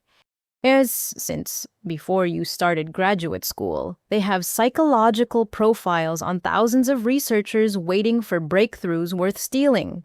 They influenced which professors you worked with, which conferences you attended, even... He paused, swallowing hard. "Even what?" Sarah demanded. "Even who you dated. David wasn't random. His father worked for a Meridian subsidiary. They pushed him to pursue you to get close to learn your patterns." The room spun. David, who I'd loved, who I'd shared dreams with, had been assigned to me like a case officer managing an asset. "But you exceeded expectations," Marcus continued. "Your algorithms were more advanced than they anticipated. When David couldn't get deep enough access, they activated me. I was already compromised through bad investments they'd orchestrated." "They destroyed your businesses on purpose?" I asked. Marcus nodded miserably. "Every failure was engineered. Every loan came from their sources. By the time I realized it, I owed them everything. They owned me, and they used me to get to you." Agent Davies pulled up financial records. "We've traced similar patterns with all 13 researchers. Family members suddenly experiencing financial hardship, relationship problems, health crises, all manufactured to create vulnerability. Dr. Reeves's husband lost his job 6 months before she was targeted," another agent added. "Dr. Chen's sister developed a gambling addiction after visiting a casino owned by Meridian Associates. Every crisis was crafted." I thought about Mom and Dad, their desperation to help Marcus. My parents were manipulated, but also willing participants, Agent Martinez said gently. "The financial records show they knew the money sources were questionable, but proceeded anyway. Your mother in particular seemed eager to believe you should share your success." A new figure entered the room. Director Harrison of the FBI's Counterintelligence Division commanded attention without speaking. When he finally addressed us, his words chilled me. "Meridian Group is a front for state-sponsored technological theft, he said. 3 governments are using them to acquire research they can't develop internally. Your cancer algorithms, Dr. Stevens, were specifically requested by a nation seeking to develop ethnically targeted bioweapons." "Which nation?" Sarah asked. "That's classified, but I can tell you that your decision to go public has disrupted operations worth billions. You've also exposed their methodology, making it harder to target other researchers." He clicked through slides showing facilities in Eastern Europe, Southeast Asia, and South America. "These are Meridian laboratories where stolen research is weaponized. We've been trying to locate them for years. Your brother's intel gave us addresses." "Raids are planned for tomorrow," Agent Martinez added. coordinated across 12 countries, but we need your help for the technical aspects. They wanted us to analyze the stolen research to identify what had been taken and how it might be modified. It meant diving into the dark mirror of our work, seeing our healing algorithms twisted into instruments of death. There's something else, Director Harrison said. We've intercepted communications suggesting a summit meeting. Meridian's leadership, their government sponsors, major clients, all gathering to discuss damage control. If we can locate this meeting, you could decapitate the entire organization, I finished. Your parents have been invited, Agent Martinez said quietly. As successful assets, they're being rewarded with inclusion. We'd like you to convince them to cooperate. My parents hate me, I said flatly. They'd never help. Your mother was arrested again this morning, she replied. Attempting to access your old laboratory, she seemed distraught. Perhaps recent events have changed her perspective. 2 hours later, I sat across from my mother in an FBI interview room. Without her perfect makeup and styled hair, she looked older, fragile. Her hands shook as she reached for the water glass. I didn't know, she whispered. Marcus told me you were being selfish, that the family needed help. I believed him because I wanted to believe him. You installed keyloggers on my computer when I was 16, I reminded her coldly. That was different. You were so secretive, always hiding in your room with those books. I thought you were in trouble. Maybe drugs or boys. I never imagined you were just learning. And when you found out I was gifted, that I had potential, she flinched. I was proud, but also scared. You were so much smarter than us, and getting smarter every day. I knew we'd lose you, that you'd leave us behind. Marcus was easier. He needed us, made us feel important. So you sabotaged me. No, I tried to keep you close. The keyloggers, the monitoring, it was all to stay part of your life. When you won that grant, I panicked. You wouldn't need us anymore. I never needed you, I said, surprising myself with the truth. I wanted you. I wanted parents who celebrated my success instead of fearing it. But you chose Marcus every time. Tears streamed down her face. They showed me videos, what they're planning to do with your research. Children dying in targeted plagues, entire ethnic groups eliminated. I helped them, Karla. I helped monsters because I was jealous of my own daughter. Then help me stop them, I said. She looked up, hope flickering. How? The summit meeting. You're invited. Wear a wire, get us locations, names, plans. They'll kill me if they find out. They'll kill millions if we don't stop them, I countered. She was quiet for a long moment, then nodded. I'll do it. Not for redemption, I know that's impossible, but maybe I can stop some of the evil I helped create. Agent Martinez entered with equipment and briefing materials. As they prepared Mom for her role as an asset, I felt a strange mix of satisfaction and sorrow. She would risk her life to undo her betrayal, but it wouldn't restore our relationship. Some breaks couldn't be healed. Sarah met me outside. You okay? Define okay, I said. I just recruited my mother for a suicide mission. She volunteered, Sarah corrected. First honest thing she's done in years. My phone buzzed with notifications. Our live-streamed research had gained 3 million viewers. Universities worldwide were replicating our experiments. The cancer treatment algorithms were being refined by thousands of minds simultaneously. Meridian lost, I realized. Even if they kill us all, the knowledge is out there now. Which makes them more dangerous, Sarah warned. Cornered animals fight hardest. Back at Patricia's facility, our team had made a breakthrough. By reverse engineering the partial data Meridian had stolen, we'd identified vulnerabilities in their weaponization attempts. They're using our pattern recognition correctly, James explained, but they don't understand the underlying biological constraints. Any weapon they create would be unstable, possibly affecting their own populations. Can we publish that? I asked. Make their weapon worthless. Already drafting the paper, Lisa said. If we can show the weapons would backfire, no government would buy them. We worked through the night, racing against whatever timeline Meridian operated on. Mom's summit meeting was in 3 days. The coordinated raids would happen simultaneously. Everything converged on a single moment when the entire network would either collapse or scatter like roaches. Marcus called near dawn, his handler allowing a brief contact. Karla, I need to tell you something before whatever happens. The psychiatric evaluation was wrong. I don't have antisocial personality disorder. I have letters journals going back years planning your destruction. But it wasn't pathological. It was just envy, pure and simple. I couldn't stand that you were better than me. Why tell me now, I asked. Because if I die in custody, I want someone to know the truth. I chose this. Every betrayal, every lie, I chose it because I couldn't accept being second best. That's not mental illness. That's just being a terrible person. But Marcus, let me finish. Your research will save millions. Mine would have enslaved them. You were always the better person, the better mind, the better everything. I just couldn't admit it until now. The line went dead.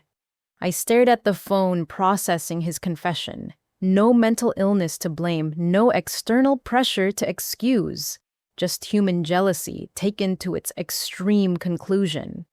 Dr. Stevens, Agent Martinez appeared on our secure video link. We've located the summit meeting. It's on a yacht in international waters, making jurisdiction complicated.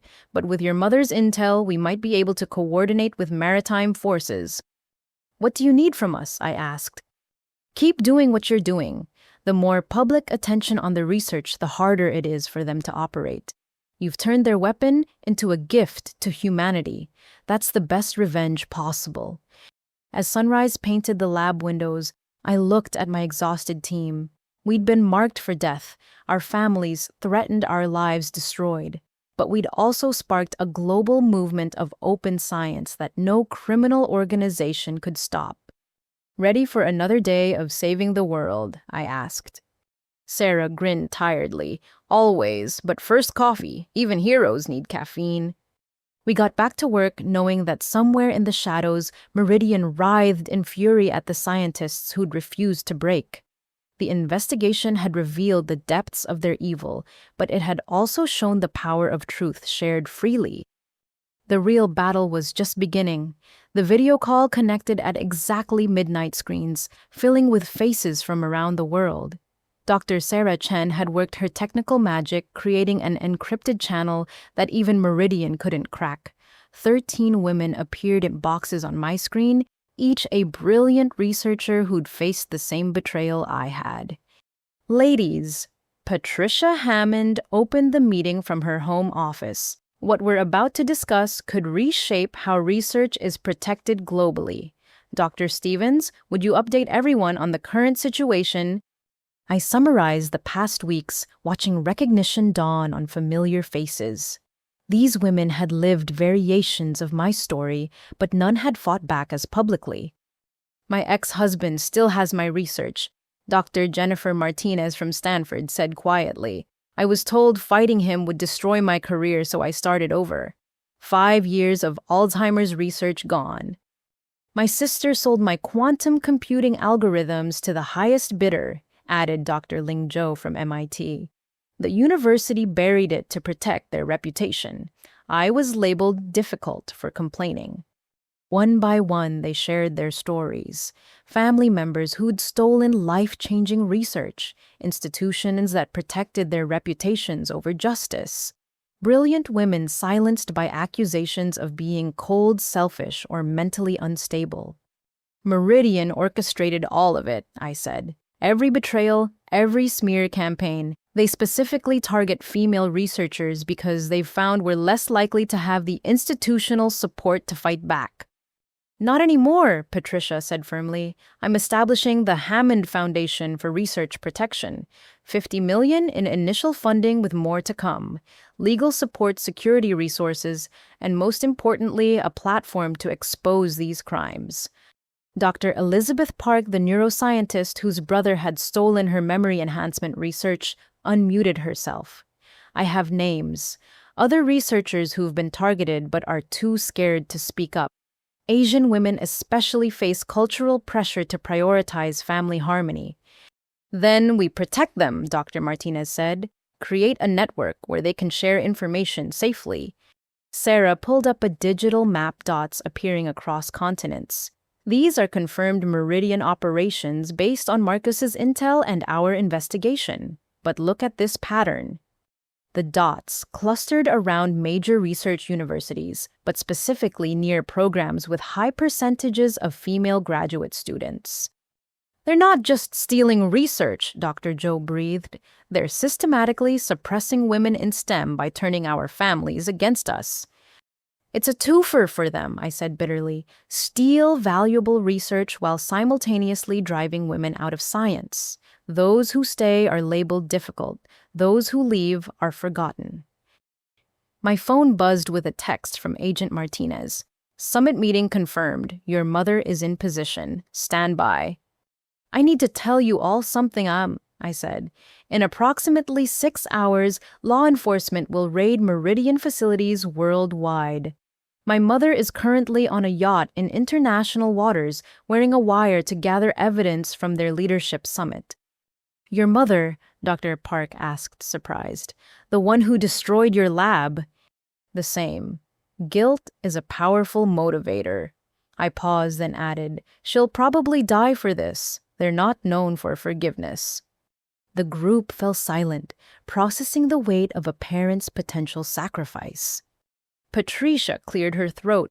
While we wait for news from the raids, let's discuss practical matters. Dr. Stevens has pioneered the open source approach. I propose we create a secured repository where all targeted research can be backed up and, if necessary, released publicly. Like a research sanctuary, Dr. Martinez suggested. Upload your work and it's protected by the collective. Wait, with blockchain verification, Dr. Joe added, so no one can claim credit for another's work. We spent the next 2 hours building the framework for what would become the collective research shield. Every woman contributed ideas, their brilliance now focused on protection rather than just discovery. Dr. Angela Williams, whose nephew had attempted to sell her green energy research to oil companies, raised a concern. What about current victims? Researchers being pressured right now who don't know about Meridian's involvement. Or we create an emergency hotline, Patricia decided. Anonymous reporting, immediate legal and security response. No researcher fights alone anymore. Sarah's security alert chimed. She checked her system, then smiled. Our live stream just hit 10 million views. Universities in 40 countries are now replicating our experiments. Meridian's theft has become the most collaborative cancer research project in history. Unintended consequences, I said. They tried to steal from one woman and created an army.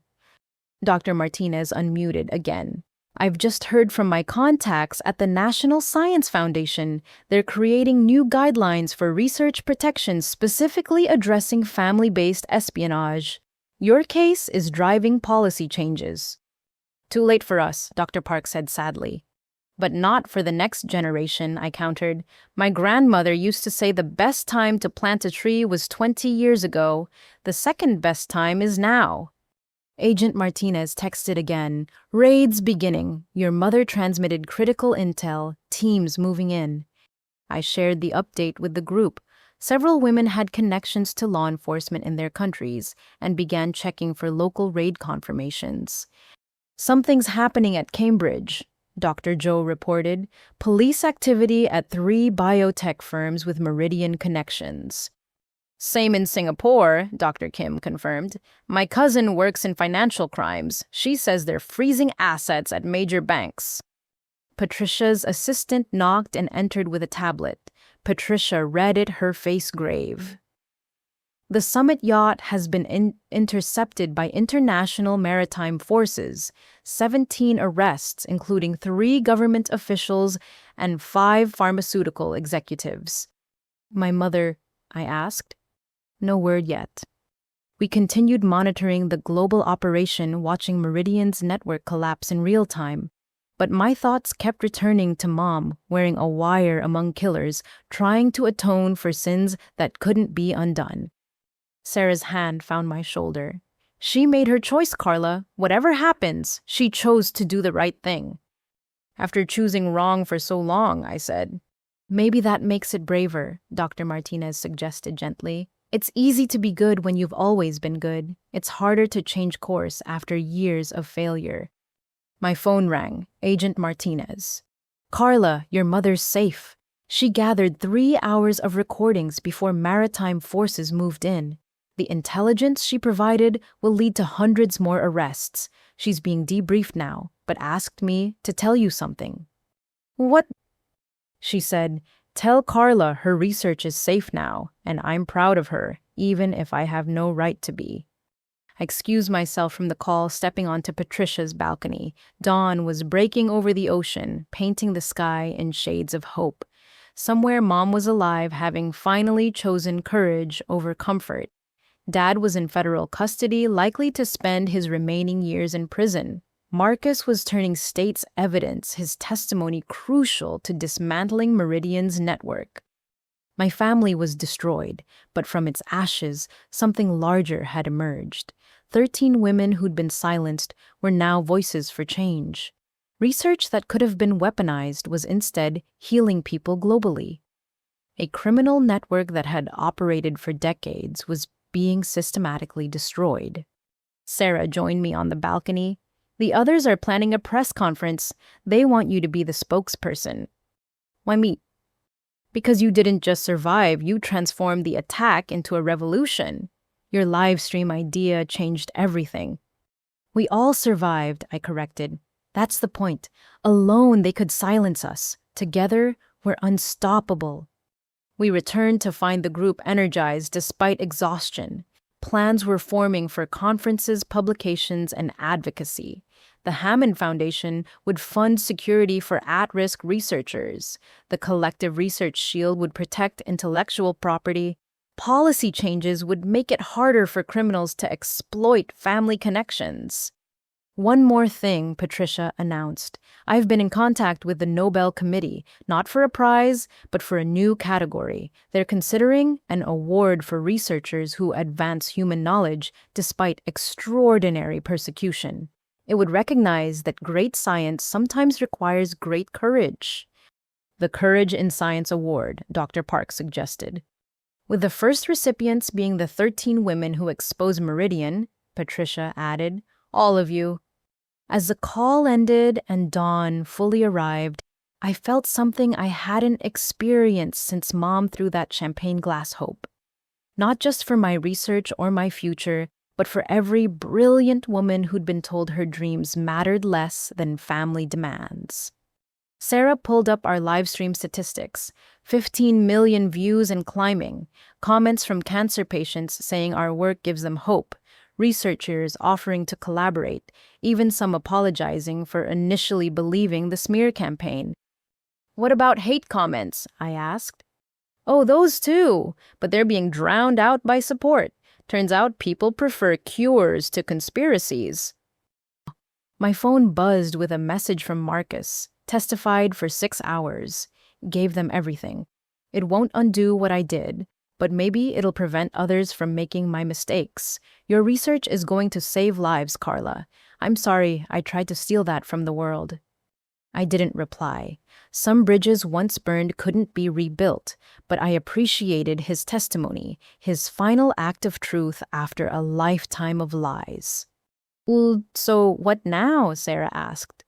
Now we get back to work, I said. We have cancer to cure and no one's gonna stop us this time. As we drove back to the lab, I thought about the 13 women who'd become my sisters in survival. Each had lost family, but gained a fiercer, chosen family. Each had seen their research threatened, but emerged with stronger protections. Meridian had created its own downfall by targeting us. They'd thought our isolation made us weak. Instead, our shared experience made us powerful. The investigation would continue for months, maybe years. Trials would be held, sentences pronounced, and policies changed. But in labs around the world, brilliant women were already working more freely, knowing that a network existed to protect them. We'd won more than our individual battles. We'd changed the war itself. And somewhere in a federal facility, my mother was finally telling the truth, each word dismantling the organization that had corrupted our family. It wouldn't restore our relationship, but it might save others from similar destruction. The allies had emerged from shadows we didn't even know existed. Together, we were rewriting the rules of scientific research, one protected breakthrough at a time. 6 months had passed since the raids, and the federal courthouse in D.C. buzzed with media attention. I stood in the witness preparation room, reviewing testimony with Catherine Walsh while trying to ignore the circus outside. The trial of United States versus Stevens et al. Would begin tomorrow, with my parents and 37 co-conspirators facing charges ranging from wire fraud to terrorism. Remember, Catherine coached, stick to facts, no emotion, no speculation, let the evidence speak. The evidence is pretty damning, I said, flipping through transcripts of Mom's wire recordings. On those recordings, Meridian's leadership discussed their research acquisition program with chilling casualness. They referred to targeted scientists as assets and our families as leverage points.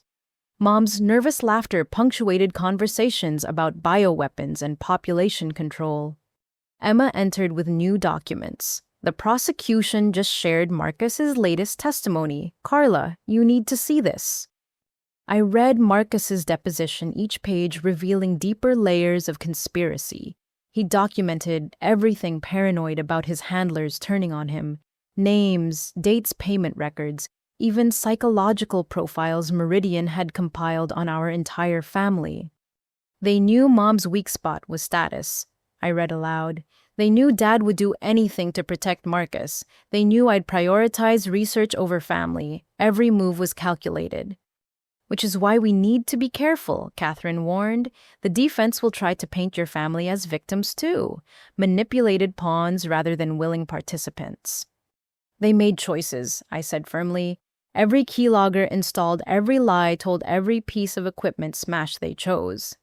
Sarah arrived with our security detail. We'd maintained protection even after Meridian's collapse, as splinter groups still posed threats. She looked exhausted but determined.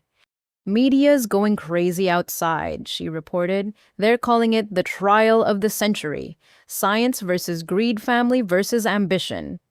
It's not that simple, I protested. Nothing ever is, but simple sells newspapers. Catherine's assistant interrupted with urgent news. Mrs. Stevens' lawyer just filed a motion. They're claiming diminished capacity due to emotional manipulation. They want to separate her trial from the others. Of course they do, Emma muttered. Distance her from the hardcore criminals, play up the mother angle. I thought about Mom's performance on the wire recordings. She'd been nervous but coherent, asking intelligent questions about profit margins and distribution networks. No sign of diminished anything except moral capacity. What about Dad? I asked. Taking full responsibility, Catherine said, surprised. His lawyer entered a guilty plea this morning. He's cooperating fully in exchange for a reduced sentence. That was unexpected.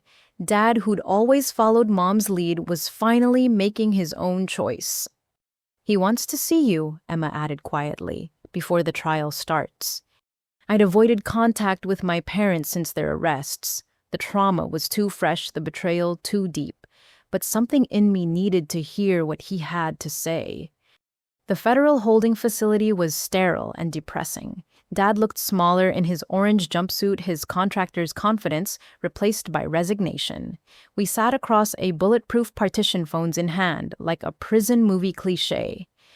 You look good, he started awkwardly. Healthy. Why did you want to see me? He sighed. To apologize. Not the hollow kind your mother's been performing for cameras, but really apologize. I failed you as a father. You tried to destroy my life's work. I did, because I was weak and chose the easy child to support. Marcus needed us. You never did. That made him feel like success, and you feel like judgment. I needed parents who loved me for who I was, I said, voice cracking despite my resolve. I know, I see that now. Your mother, she couldn't handle having a daughter smarter than her, but I could have. Should have. I just took the coward's path. Why confess now? Why cooperate? Dad leaned forward. Because I spent 3 days in a cell reading about your research. Really reading it, not just skimming for profit potential. You're going to save millions of lives, Karla, and I almost helped destroy that for money I didn't even need. Mom says you needed it for Marcus. Your mother lies as easily as breathing. We had options: bankruptcy, downsizing, honest work. We chose crime because it seemed easier, because Marcus promised us glory and your mother couldn't resist being important. And you? I wanted my son to succeed. Classic, toxic masculinity, right? The son carries the family name, the family legacy. The daughter is just there until she outshines everyone and makes the son look ordinary. His honesty hurt more than his crimes. At least with betrayal, I could nurture anger. This raw truth left me defenseless. I'm testifying against everyone, Dad continued, including your mother. Especially your mother. She was the architect, I was just the muscle. She says she was manipulated. Dad laughed bitterly. She manipulated everyone. Me, Marcus, you. The prosecutors have her emails to Meridian suggesting ways to pressure you. She gave them your psychological profile from childhood therapy, told them exactly which buttons to push. The revelation shouldn't have surprised me, but it did. Mom had weaponized my childhood vulnerabilities, turning therapy meant to heal into intelligence for criminals. Why didn't you stop her? I asked. Because I'm a coward who mistook keeping peace for love. Every time I thought about defending you, she'd remind me how difficult you were, how you made her feel stupid, how Marcus needed us more, and I'd cave. I was a child. I wasn't difficult, I was different. I know that now. Prison gives you time to think, to see patterns you ignored, like how she sabotaged your relationships, your friendships, anything that might give you support outside the family. What do you mean? Jennifer Chen, your best friend in high school, your mother called her parents, suggested you were a bad influence. David. She introduced him at that faculty mixer, knowing his father worked for Meridian. Every person who got close to you, she either drove away or controlled. I gripped the phone tighter, rewriting my entire history with this new information. The loneliness I'd felt, the sense of never quite fitting in, had been orchestrated. Does Marcus know? I asked. Marcus was her weapon against you. Every success you had, she'd whisper in his ear about how you were showing him up. Every failure he had, she'd blame on your shadow. She created the rivalry to keep you both under control. And you let her. I let her. That's my crime, Karla. Not just the lab, but every moment I chose silence over protecting you. I'm going to prison for the physical crimes, but I'll carry the weight of the emotional ones forever. Time was running out. Guards appeared to escort him back. I love you, Dad said quickly. I've always loved you. I was just too weak to show it when it mattered. I left without responding, unable to process the complex emotions his confession triggered. Outside, Sarah waited with the car. You okay? She asked.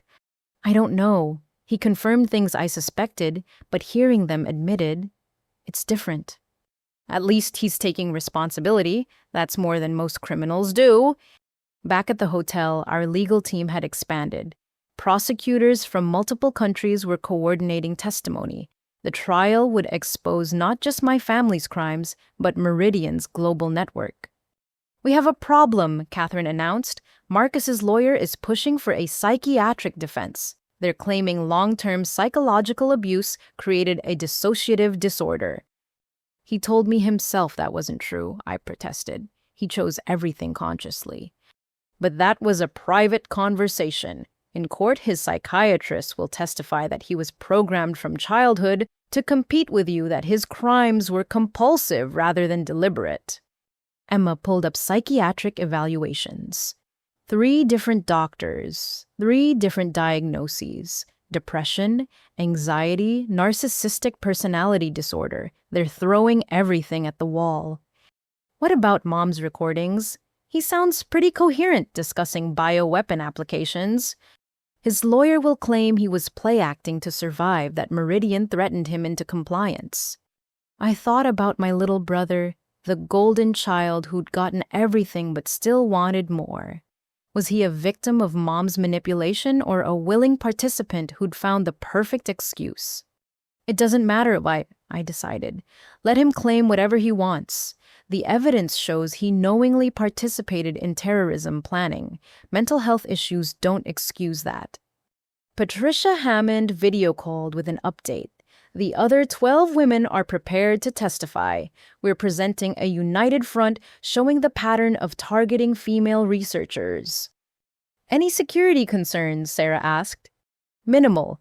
Most Meridian operatives are in custody or have fled to non-extradition countries, but we're taking no chances.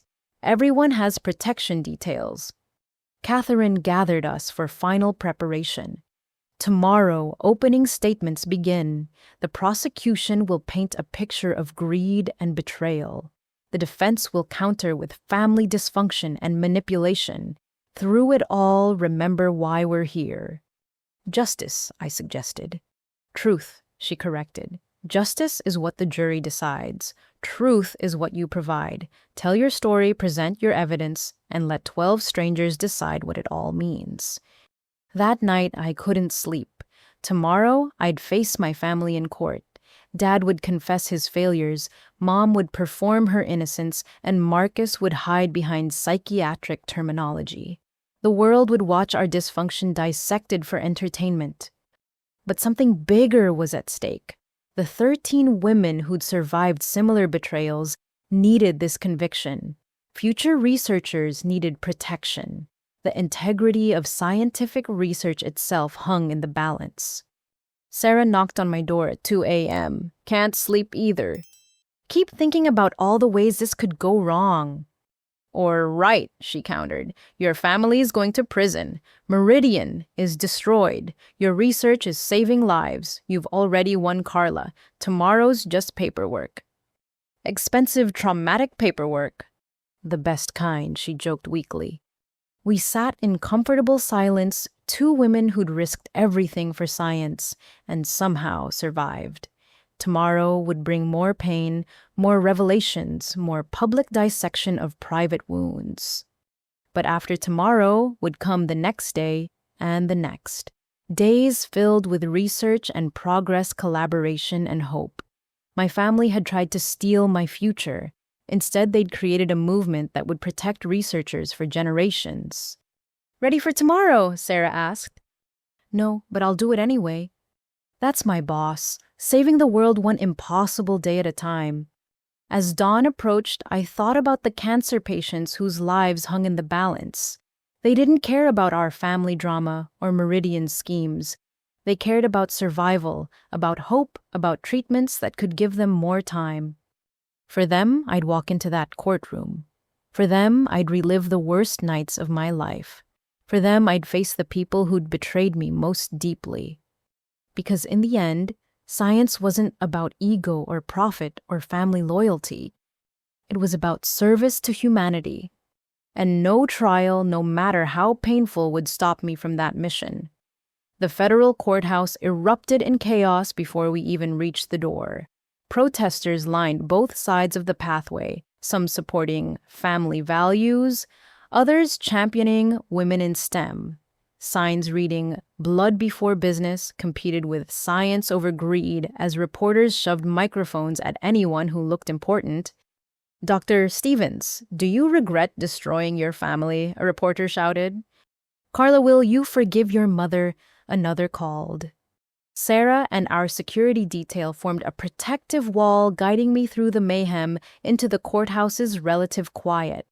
Inside, metal detectors and federal marshals created order from chaos. Courtroom 6 had been specially configured for this trial with extra security and media accommodations. "The prosecution wants you in witness room 3, Catherine informed me. "Opening statements start in 30 minutes. The witness room held the 13 women I'd come to think of as sisters in survival. Dr. Martinez paced nervously while Dr. Zhou reviewed notes on her tablet. Each had traveled thousands of miles to testify about their own betrayals, creating an undeniable pattern for the jury. "Ladies," lead prosecutor Harrison greeted us, "today we make history, not just for ourselves, but for every researcher who's been told their work matters less than someone else's profit." He walked us through the day's schedule. Opening statements would take hours with the prosecution laying out the conspiracy's scope. Then individual testimonies would begin, starting with FBI agents who'd conducted the raids. "Dr. Stevens, you'll testify tomorrow. We want the jury to hear the technical evidence, first understand what was at stake before they hear the human cost."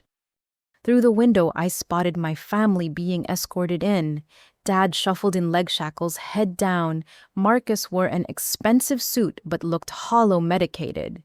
Mom entered last, dressed like a conservative grandmother, her attorney whispering constant instructions. "She's good," Dr. Park observed, looking vulnerable but dignified. "The jury will want to protect her." "Until they hear the recordings," Dr. Martinez countered. Judge Patricia Wong called the court to order at precisely 9 a.m. A veteran of complex federal cases, she commanded respect without raising her voice. The jury, 7 women and 5 men from various backgrounds, looked appropriately serious. "Ladies and gentlemen," Prosecutor Harrison began, "this case is about more than theft. It's about a systematic attempt to weaponize medical research designed to save lives. The defendants didn't just betray family trust, they conspired with international criminals to turn cancer cures into ethnic bioweapons." He clicked through slides showing my destroyed lab, the organizational charts of Meridian Group photos of researchers whose work had been stolen. Each image built the narrative of premeditated destruction. You'll hear from 13 brilliant women whose families were corrupted by greed, whose life-saving research was nearly perverted into instruments of genocide, all orchestrated by an organization that specifically targets female scientists, believing them easier to manipulate and silence. Mom's lead attorney, Richard Brennan, stood for his opening. His $1,000 suit and silver tongue had saved worse criminals than my mother. "Ladies and gentlemen, Janet Stevens is a mother who loved too much. Her crime? Believing her family should share success. Yes, she made mistakes. Yes, she trusted the wrong people, but she never intended harm. She's a victim too manipulated by criminals who preyed on maternal instinct." I forced myself not to react as Brennan painted Mom as a confused grandmother swept up in forces beyond her understanding. He conveniently ignored the wire recordings, the premeditated legal documents, the years of surveillance. Marcus's attorney took a different approach. Marcus Stevens is mentally ill, programmed from childhood to compete with his sister. His crimes weren't choices but compulsions driven by a personality disorder created by toxic family dynamics. Dad's attorney simply stated, "Thomas Stevens accepts full responsibility and will demonstrate how his wife orchestrated this conspiracy while he failed to stop her." The other defendants' attorneys, various claimed ignorance, manipulation, or minor roles. But the sheer number of conspirators made their individual excuses less credible. The prosecution's first witness was Agent Martinez, who walked the jury through the investigation chronologically.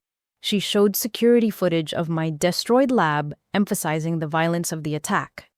"This wasn't a misguided attempt to share research," she stated. "This was deliberate destruction of cancer treatment that could save millions." Brennan cross-examined aggressively. "Agent Martinez, isn't it true that family disputes often escalate beyond intention, that emotions can override judgment?" "Sir, installing keyloggers months in advance isn't emotional escalation. It's premeditated espionage." "But Mrs. Stevens didn't install anything. Her son did." "At her direction, according to his testimony and the electronic evidence." The sparring continued, but Agent Martinez held firm. Each defense attempt to minimize the crimes met documented evidence of planning and intent. The afternoon brought technical testimony. FBI cybercrime specialists explained the sophistication of the surveillance, showing this wasn't amateur family snooping, but professional espionage. The keylogger used on Dr. Stevens' devices is military-grade, Special Agent Davies testified. It's not commercially available. Someone provided it to Marcus Stevens specifically for this operation. Then came the financial experts, tracing money flows from Meridian through shell companies to my family's accounts. The athletic center donation, Mom's shopping sprees, Marcus's business funding all originated from criminal sources. The Stevens family received approximately $3.7 million over 4 years, the forensic accountant stated, all traceable to organizations involved in weapons trafficking and state-sponsored terrorism. Day 1 ended with the jury looking appropriately disturbed. The scope was bigger than family drama. It was international crime wearing a domestic mask. That evening, our legal team debriefed in a secure conference room. "Brennan's good," Catherine admitted. "He's humanizing your mother, making her seem like a misguided parent rather than a criminal mastermind." "What can we do?" I asked. "Let the recordings speak. Tomorrow they'll hear her voice discussing profit margins on bioweapons.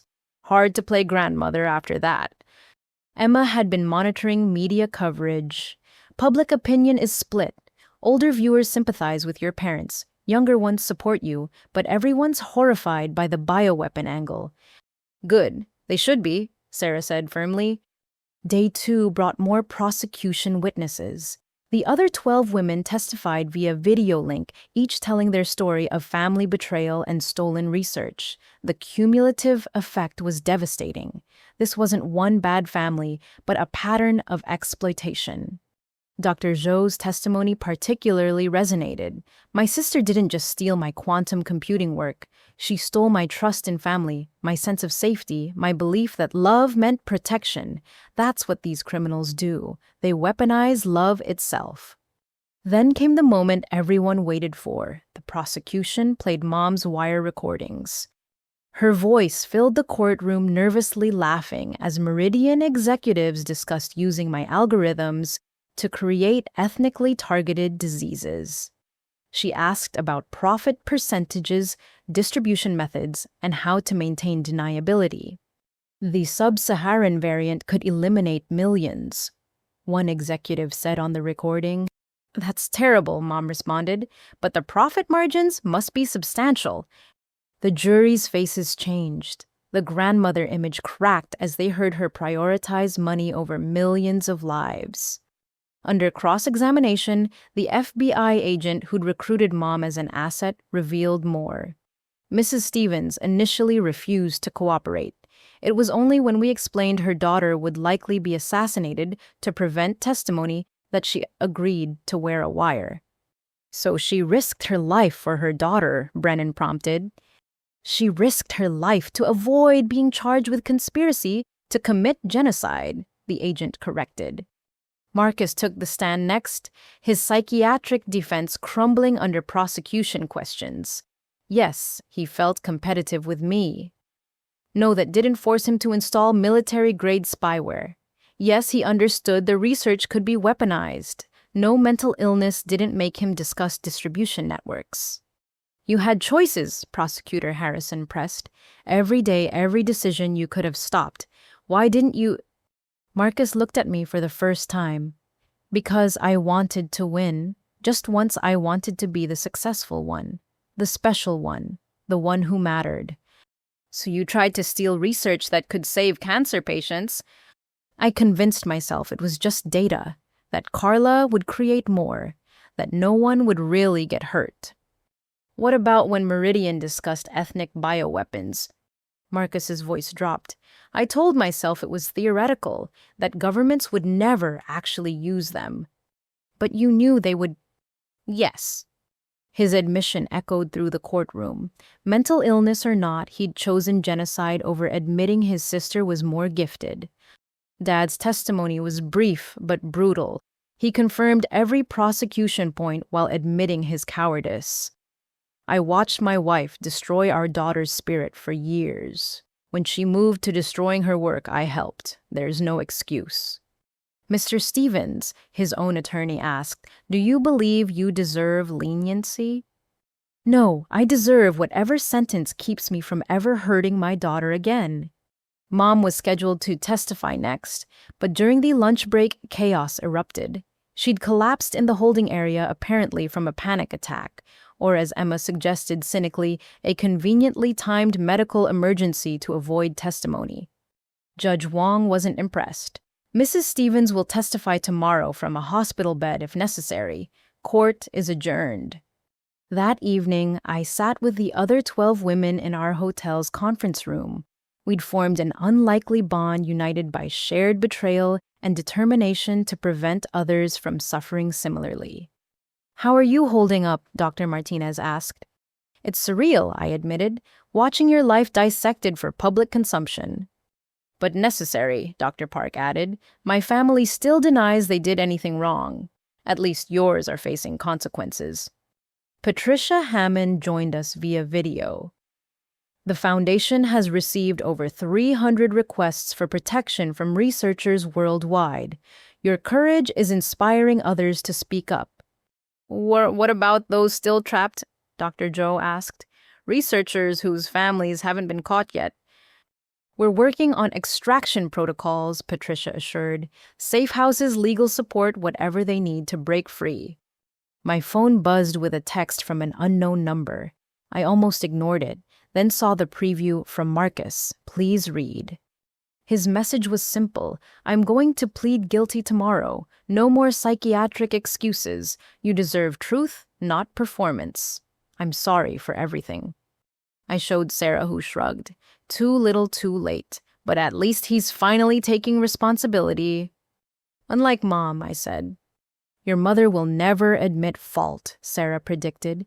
She's rewritten history in her mind. She's the victim, you're the villain, and no amount of evidence will change that narrative. As we prepared for day 3, I thought about the cancer patients waiting for treatment. Their hope drove me forward through the painful testimony and public scrutiny. My family's betrayal had delayed progress, but it hadn't stopped it. Tomorrow I would testify. I would tell my story without flinching, present evidence without emotion and trust, 12 strangers to see truth through elaborate lies. The courtroom drama would continue, but the real victory was already won. 13 women had refused to be silenced. A criminal network had been exposed, and somewhere in labs, worldwide researchers worked more freely, knowing protection existed. My family had tried to steal my future.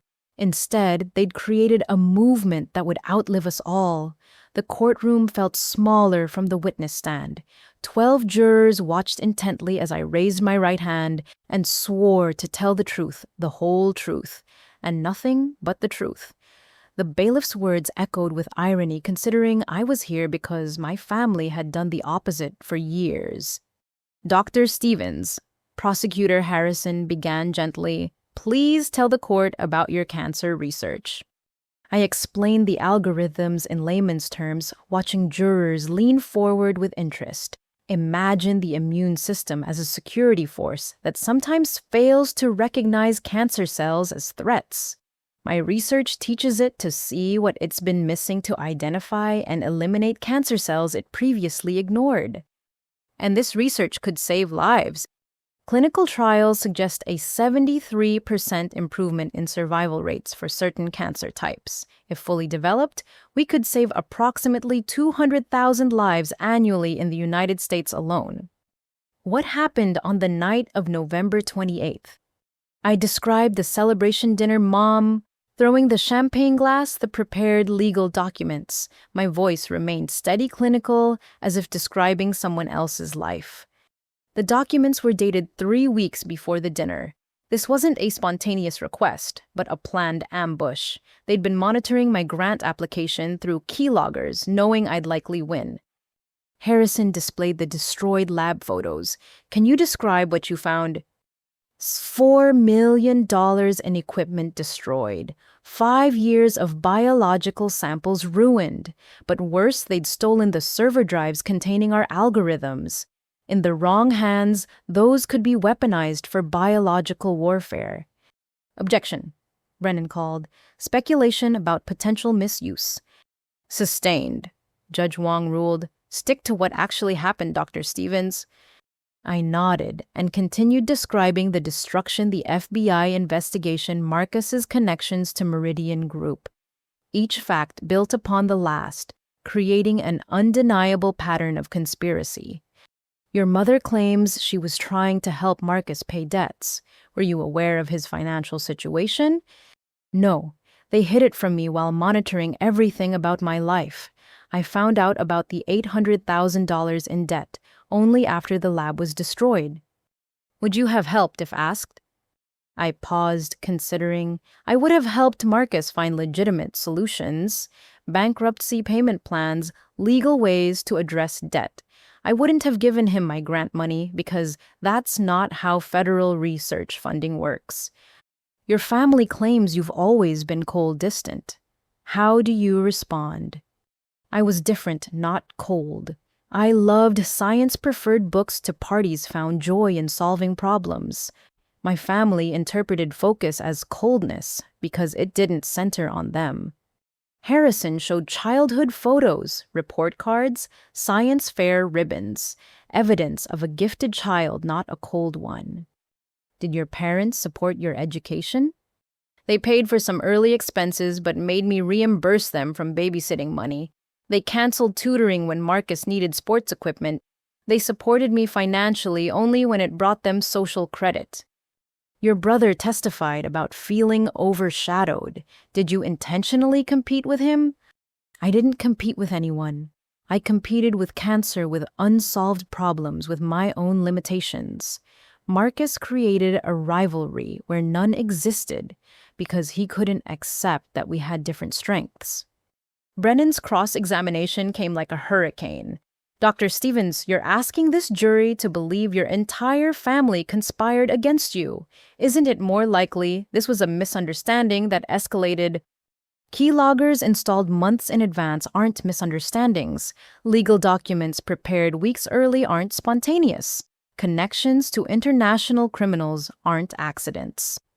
You live alone, correct? No spouse, no children. Objection, Harrison called. Relevance. Goes to the witness's perspective on family bonds, Brennan argued. I'll allow it, Judge Wong decided. I live alone, I confirmed. My last relationship ended when my boyfriend pressured me to include Marcus in my research. I've since learned David was connected to Meridian through his father. So you blame your family for your romantic failures too. I blame criminals for infiltrating my life through family connections. My romantic life is irrelevant to their conspiracy to steal classified research. Brennan shifted tactics. Your mother is 62 years old, a grandmother. Are you really suggesting she understood bioweapon applications? The wire recordings show her asking specific questions about profit margins on ethnic targeting. She understood enough to see dollar signs. Or she was nervous making conversation in a frightening situation. She laughed while discussing potential genocide. That's not nervousness, that's greed overcoming conscience. The sparring continued for 2 hours. Brennan tried painting me as paranoid, antisocial, vindictive. I responded with facts, evidence, documentation. Each attack met reality's shield. Dr. Stevens, do you love your mother? The question hung heavy. I loved who I thought she was. I mourned the mother I needed but never had. The woman who destroyed my lab and sold information to terrorists. I don't know her well enough to love her. That's rather cold, Brennan suggested. That's rather honest. Something foreign to my family until federal charges forced it. Redirect allowed Harrison to rehabilitate any damage. Dr. Stevens, despite everything what happened to your research, we open-sourced it. made it freely available worldwide. If criminals wanted to steal it, we'd give it to everyone. Now, thousands of researchers are refining the algorithms, accelerating development. My family's betrayal inadvertently advanced cancer treatment by years. Any regrets about going public? None. Science belongs to humanity, not to the highest bidder. My only regret is that it took personal tragedy to realize that. I was excused, but remained in the courtroom as Mom finally took the stand. She'd recovered from her convenient collapse, dressed now in medical scrubs, as if she were the victim needing care. Her testimony was a masterclass in manipulation. She cried at the right moments, proclaimed love for both children, and painted herself as a confused mother, trying to keep her family together. "I never meant for anyone to get hurt," she sobbed. "I just wanted my children to share their successes." But Harrison was ready. He played the wire recordings again, her voice calculating and clear. "Mrs. Stevens, in this recording, you're discussing distribution networks for biological weapons. Can you explain?" I didn't understand what they meant.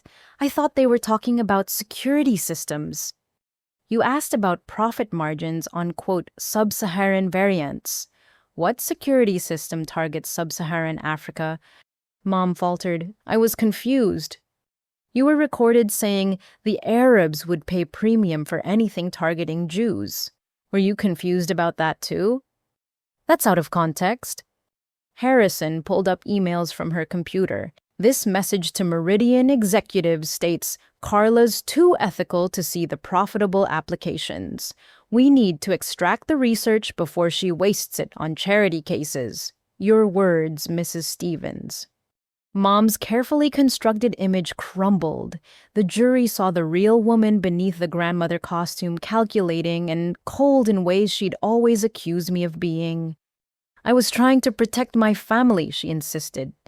"By destroying your daughter's life-saving research, by ensuring both children benefited from success. Success built on genocide." "I didn't know." Harrison showed bank records. "You received $300,000 after providing Karla's psychological profile to Meridian. What did you think they wanted it for? To understand her better? To manipulate her better, to identify weaknesses, to know exactly how to pressure her, and you gave them that power for money." Mom's attorney tried damage control on redirect, but the recordings were devastating.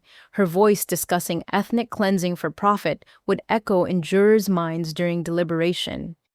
Marcus followed surprisingly composed. He'd indeed decided to plead guilty, admitting everything without psychiatric excuses. "I was jealous," he stated simply. "Karla succeeded at everything while I failed repeatedly. Instead of accepting that, I let resentment consume me. When Meridian offered a way to finally beat her, I took it." "Even knowing people would die?" Harrison asked. "I convinced myself it wouldn't happen, that governments would regulate it, that safeguards existed. I was lying to myself because I wanted the money and status more than I cared about strangers' lives." His honesty was more damning than any prosecutor's accusation. The jury saw a man choosing evil with full awareness, driven by nothing more complex than envy. Dad's testimony was brief, confirming everything while accepting responsibility. He looked at me once, mouthing, "I'm sorry," before being led away. The other defendants testified over 3 days, each trying to minimize their roles. But the pattern was clear. Meridian had corrupted dozens to steal from 13 women, targeting female researchers specifically. Closing arguments brought everything full circle. Harrison showed photos of cancer patients who'd benefit from our research, their hope contrasting with the defendants' greed. 13 brilliant women chose healing over wealth. Their families chose wealth over healing. That's the simple truth behind this complex conspiracy.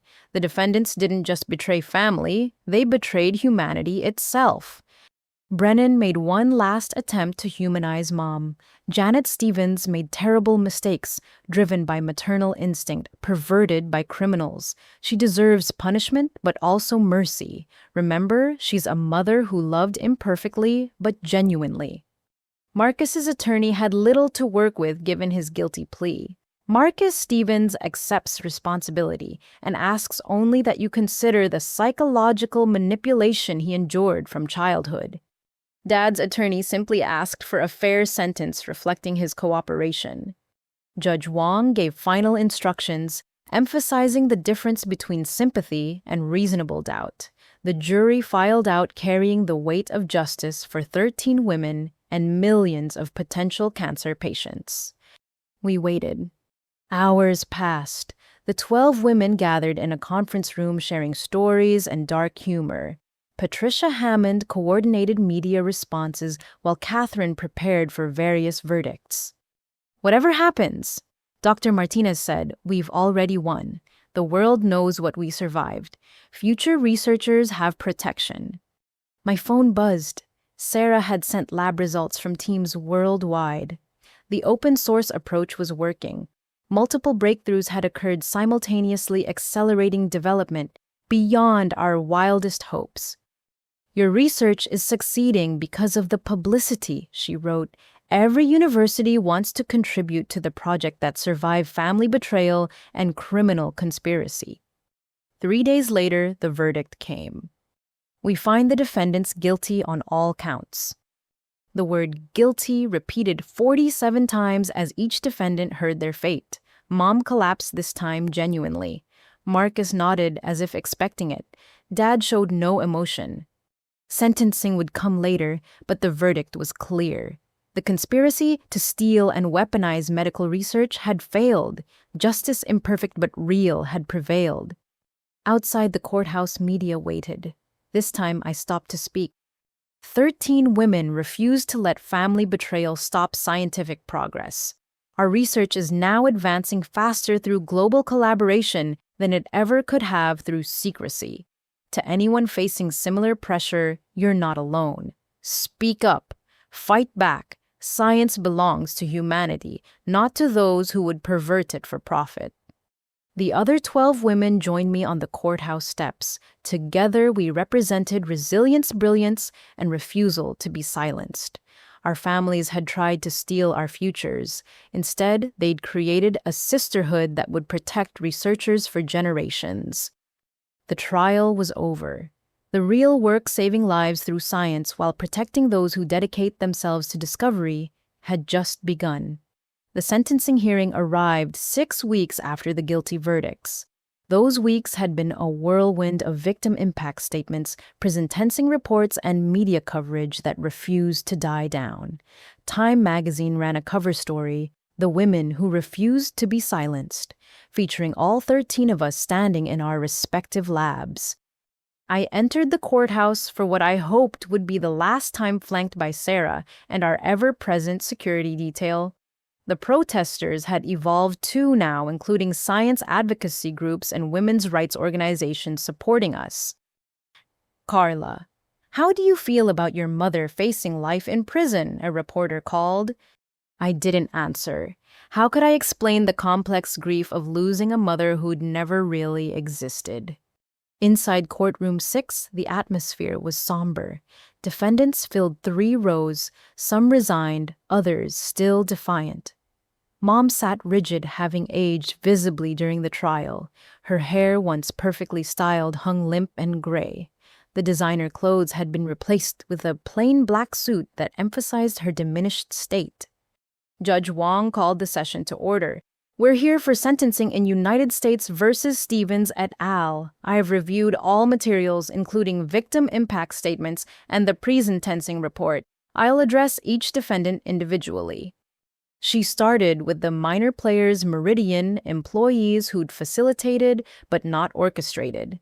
Sentences ranged from 3 to 7 years, mostly for conspiracy and wire fraud. Each defendant's family wept as terms were pronounced. Then came my family. "Karla Stevens," Judge Wong began, "you've pled guilty to conspiracy, espionage, and terrorism-related charges. You've cooperated extensively with authorities, leading to additional arrests internationally." Marcus stood, his suit hanging loose on his depleted frame. Prison had stripped away his golden boy veneer, leaving someone I barely recognized. Mr. Stevens, your crimes weren't impulsive. You systematically betrayed your sister over years driven by jealousy and greed. You understood the potential for genocide yet proceeded anyway. However, your cooperation has been substantial. She paused, consulting her notes. I sentence you to 25 years in federal prison with possibility of reduction based on continued cooperation. You'll also forfeit all assets obtained through criminal activity. Marcus nodded, sitting down heavily. 25 years. He'd be in his 60s when released, his prime years spent in a cage of his own making. Thomas Stevens, Judge Wong continued. Dad stood slowly looking every one of his years. His guilty plea and cooperation had earned him some leniency, but crimes remained crimes. Mr. Stevens, you were the muscle in this conspiracy. You physically destroyed research equipment and enabled your wife and son's schemes. Your cooperation and genuine remorse are noted. I sentence you to 8 years in federal prison, 3 years supervised release, and restitution of $2 million to the university. Dad simply said, "Thank you, Your Honor," and sat down. 8 years meant he'd likely die in prison given his health issues. He'd chosen truth too late to save himself. Janet Stevens. Judge Wong's voice hardened. Mom stood with her attorney's help, still playing the fragile grandmother, but Judge Wong had seen through the act during trial. Mrs. Stevens, you were the architect of this conspiracy. You manipulated your family, betrayed your daughter, and showed enthusiasm for profits from potential genocide. Your wire recordings reveal not confusion, but calculated greed. Mom's attorney tried one last interjection. Your Honor, we'd like to note Mrs. Stevens' age and health conditions. Noted and irrelevant. Judge Wong cut him off. Evil has no age limit. Mrs. Stevens chose money over millions of lives. She deserves no leniency based on demographics. She looked directly at Mom. I sentence you to life in federal prison without possibility of parole. You'll die in custody, which is more mercy than you showed potential victims of the weapons you tried to profit from. Mom's collapse was theatrical, but unconvincing. Court officers helped her back to her seat as her attorney whispered about appeals that would go nowhere. Other family members of the 13 researchers received varying sentences. Brothers, sisters, parents, and spouses who'd chosen greed over love learned that betrayal carried consequences. The message was clear: targeting researchers for exploitation would result in serious punishment. After sentencing, victims were allowed to speak. I'd prepared remarks but found myself deviating from the script. My family didn't just try to steal research, I said, facing the defendants. They tried to steal hope from cancer patients. They tried to pervert healing into killing. They failed because 13 women refused to be silenced. I looked at Mom, who wouldn't meet my eyes. You taught me that family comes first. You were right. My real family, the researchers who supported me, the patients who need our work, the millions who could benefit from our discoveries, they did come first. They'll always come first. Marcus looked up, tears streaming. Dad stared at his shackled hands. Mom continued her performance of frailty, but no one was watching anymore. To the other defendants, I continued, you chose wrong. You could have supported brilliant women changing the world. Instead, you tried to exploit them. Your legacies aren't profit, but shame. Your families aren't broken because of our success, but because of your greed. Dr. Martinez spoke next, her voice steady despite visible emotion. My ex-husband sold Alzheimer's research that could have helped his own parents. He chose quick money over his mother's memories. That's the kind of moral bankruptcy we're dealing with. Each woman spoke their words, creating a chorus of resilience. We hadn't just survived, we'd thrived despite betrayal. Our research continued, our bonds strengthened, our purpose clarified. When victims finished, Judge Wong made final remarks. This case represents a crossroads. We can either protect innovation or allow it to be corrupted by greed. Today, we chose protection. Let this serve as warning to anyone considering similar crimes. Justice will find you. Court adjourned for the final time. As defendants were led away, I caught Marcus's eye. He mouthed something that might have been another apology, but I turned away. Some bridges once burned provided better light than passage. Outside, the 13 of us stood together for the media. Patricia Hammond announced the foundation's expansion, including a legal defense fund for targeted researchers and mandatory security training at major universities. No researcher should choose between family and discovery, Patricia declared. We're ensuring they never have to. Questions flew about forgiveness, closure, and moving forward, but I focused on a young woman in the crowd holding a sign. "Thank you for saving my mom." Her mother stood beside her, bald from chemotherapy, but smiling. That was why we'd fought. Not for revenge, but for them. The immediate aftermath was chaotic. Universities worldwide implemented new security protocols. Families of researchers underwent background checks. The Stevens Protocol became standard protecting intellectual property from insider threats. 3 months later, I stood in our rebuilt lab now featuring military-grade security and biometric access controls. Sarah ran trials on our latest refinement, the algorithms evolving through global collaboration. Phase 2 trials start next week, she announced. 300 patients across 12 countries. If successful, we'll move to Phase 3 within a year. Faster than originally planned, I noted. Thanks to going open source. Every brilliant mind working on this has accelerated development. Your family's betrayal might have accidentally saved thousands of lives through faster deployment. The irony wasn't lost on me.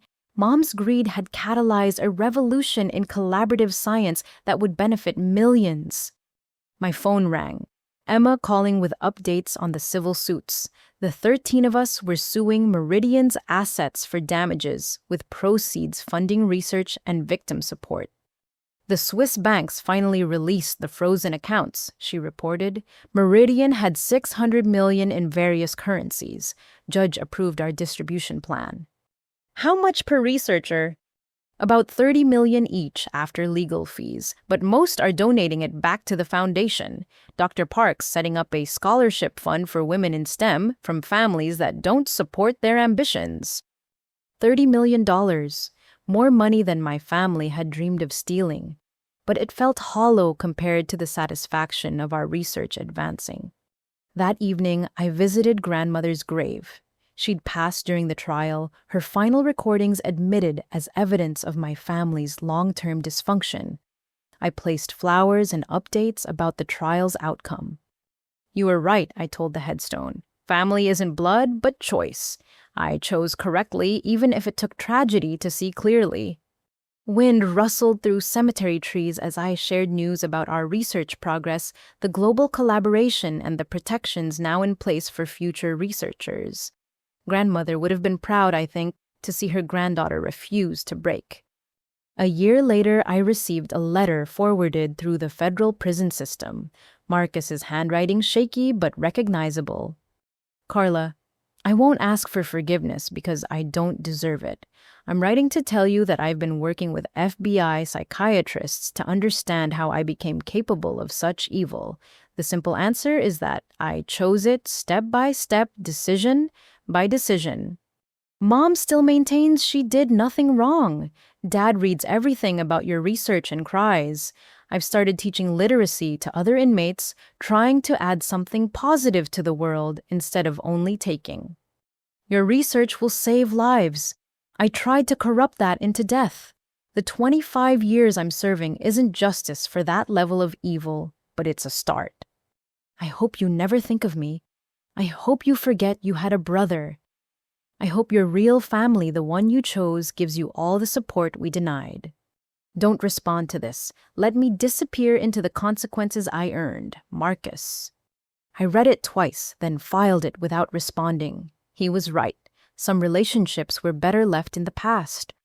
5 years after the trial, our cancer treatment received full FDA approval. We held the announcement at Patricia's research center, surrounded by patients from our trials who'd achieved complete remission. This treatment exists because 13 women refused to let betrayal stop progress, I told the assembled crowd. It exists because thousands of researchers collaborated instead of competed. It exists because we chose healing over profit. Sarah stood beside me now, my research partner and closest friend. The other 11 women participated via video link from their own labs, each advancing their fields despite the trauma we'd shared. Behind us, a wall displayed photos of patients whose lives our treatment had saved. Children who'd grow up, parents who'd see graduations, grandparents who'd hold future generations. That was our revenge against those who tried to corrupt our work. Not their imprisonment, but these lives saved. Not their shame, but our success. Mom would die in prison unrepentant to the end. Dad would serve his time quietly, sending letters I'd never open. Marcus would emerge decades later into a world transformed by research he had tried to steal. But I wouldn't be waiting for any of them. I'd be in the lab solving the next problem, saving the next life, surrounded by the family I'd chosen.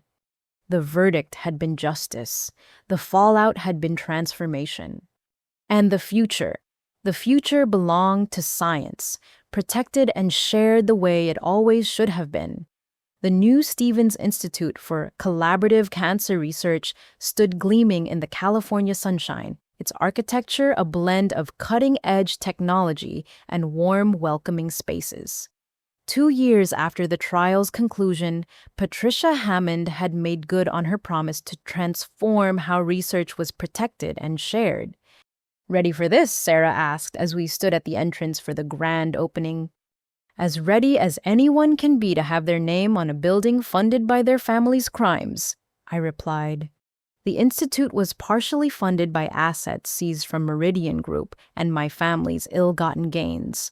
Patricia had insisted on naming it after me, saying it would serve as a permanent reminder that good could triumph over greed. Inside, 12 research wings honored each woman who'd survived family betrayal. The Martinez Wing for neurodegenerative diseases, the Joe Quantum Computing Lab, the Park Memory Research Center. Each space was designed with both cutting-edge equipment and something more important, security protocols that protected researchers while encouraging collaboration. "Dr. Stevens," a young woman approached, her excitement palpable. "I'm Dr. Jessica Chen, one of the new fellows. I can't tell you what an honor it is to work here." Jessica was one of 50 fellows selected from thousands of applicants. Each had shown not just brilliance, but resilience, often overcoming their own family obstacles to pursue science. "Tell me about your research," I encouraged. Her eyes lit up as she described using our open-source algorithms to target pediatric brain tumors. "My younger brother has glioblastoma. Traditional treatments gave him 6 months. Your protocols have kept him stable for 2 years. Now I'm working to improve them further." This was why we'd built the institute, not just for abstract science, but for Jessica's brother, for all the brothers and sisters and parents and children who needed hope crystallized into treatment. The opening ceremony packed the main auditorium. Researchers, patients, survivors, and media filled every seat. The other 12 women attended in person or via hologram, our bond unbroken by distance. Patricia took the podium first. 5 years ago, criminals tried to weaponize healing. They failed because 13 women refused to let greed corrupt their gifts. Today, we formalize what they started, a new model of protected collaborative research. She outlined the institute's structure. Open-source protocols balanced with security measures. Background checks for anyone with lab access. Psychological support for researchers facing family pressure, legal resources for those targeted by exploitation, a comprehensive shield around the vulnerable moments of discovery. When my turn came to speak, I looked out at hundreds of faces, many tear-streaked with hope or remembrance. My family tried to steal my research to sell to the highest bidder. They believed profit mattered more than purpose. They were wrong. Today, our treatments have saved 47,000 lives and counting. Not because of secrecy, but because of sharing. Not despite betrayal, but because betrayal taught us to build better systems. I introduced our first patient success story, Maria Gonzalez, the journalist who'd broken our story, now cancer-free, thanks to early trial access. Dr. Stevens gave me more than treatment, Maria told the crowd. She gave me proof that truth matters, that one person standing up to corruption can spark change. I'm alive because she refused to break. The formal presentations gave way to tours and demonstrations. Each lab featured not just equipment, but stories. Here, Dr. Martinez's team had identified Alzheimer's markers 10 years before symptoms. There, Dr. Joe's quantum models had accelerated drug discovery by orders of magnitude. In my own lab, expanded now to accommodate 30 researchers, we demonstrated our latest breakthrough. The cancer recognition algorithms had evolved, now capable of identifying precancerous changes at the cellular level. Early detection at this stage makes treatment almost trivially easy, James Murphy explained to visitors. His daughter stood beside him, 5 years cancer-free, and now pursuing her own medical degree. My dad saved my life by refusing to abandon Dr. Stevens' research, she told the group. Now I want to pay that forward. Emma found me during a break between sessions. Thought you should know your mother requested a television in her cell to watch today's ceremony. The warden denied it, citing her lack of remorse. Good, I said, surprised by my lack of emotion. She forfeited the right to share our successes when she tried to corrupt them. Your father sends letters to the Institute monthly updating his restitution payments. He's never missed one. Are we cashing them? Every penny goes to patient treatment funds. He knows and approves. I nodded. Dad's small attempt at accountability couldn't undo the damage, but at least it helped others heal. The afternoon brought panel discussions on research protection. FBI agents reformed, corporate spies and security experts shared insights on identifying and preventing intellectual property theft. The Stevens case changed everything, Agent Martinez explained. We now have dedicated units monitoring for family-based research exploitation. Last year alone, we prevented 17 attempts to recreate the Meridian model. During the audience Q&A, a young woman stood nervously. My parents want me to share my AI research with my brother's company. They say families should support each other. How do I know if it's exploitation or normal family help? The 13 of us exchanged glances. This was why we'd gathered to answer questions we'd once faced alone. Ask yourself, I responded, are they interested in your research or your success? Do they want to understand your work or profit from it? Most importantly, do they respect your boundaries when you say no? Dr. Park added, loving families celebrate your achievements without claiming ownership. They support your dreams without demanding proceeds. If guilt is their primary tool, exploitation is their likely goal. The woman nodded, tears flowing. They've been monitoring my computer, installing tracking apps, saying it's for my safety. Contact our security team after this session, Patricia said immediately. We have resources to help you protect your work and yourself. You're not alone. This scene repeated throughout the day. Researchers at various stages of recognizing exploitation sought guidance. Each story reinforced why the Institute existed, to ensure no brilliant mind faced these battles alone. That evening, we held a private dinner for the 13 women and our closest supporters. We'd scattered across continents pursuing our research, but this bond transcended geography. Remember when we thought losing our families was the worst thing that could happen? Dr. Martinez mused over wine. Now we realize it freed us to find our real families, Dr. Joe finished. We toasted to chosen families, to research protected and shared, to the patients who motivated every long night in the lab. Sarah pulled me aside as dinner wound down. I have news. The World Health Organization wants to implement our protocols globally. Free treatment in developing nations. They're calling it the Stevens Initiative. Shouldn't it be the Hammond Initiative or the 13? Patricia insisted on Stevens. She says your name has become synonymous with refusing to let greed corrupt healing. It's a powerful symbol. I thought about the irony. The Stevens name, which my family had tried to profit from through corruption, would now represent free treatment for the world's most vulnerable. Marcus wrote again. Sarah added quietly, I didn't give it to you earlier because today should be about celebration, not them. Burn it, I said without hesitation. I don't need his words. His actions spoke loudly enough. Already done. But I thought you should know he's started a prison education program teaching science literacy. Apparently, he's good at explaining complex concepts simply. 20 years too late to matter, I replied. The Institute's first year exceeded every projection. We published 300 papers, all open access. Our security caught 4 attempted infiltrations, preventing researchers' families from installing surveillance equipment. The legal team helped 23 scientists escape exploitative situations. Most importantly, our collective research saved lives at an accelerating pace. The cancer treatments reached market in record time. Neurological breakthroughs offered hope to millions. Quantum modeling revolutionized drug discovery. One moment crystallized everything for me. A 5-year-old named Timothy visited with his parents bringing a hand-drawn thank you card. Our treatment had eliminated his leukemia 2 years prior. I drawed you in your science coat, he explained proudly, showing a stick figure surrounded by hearts. Mommy says you're why I get to go to kindergarten.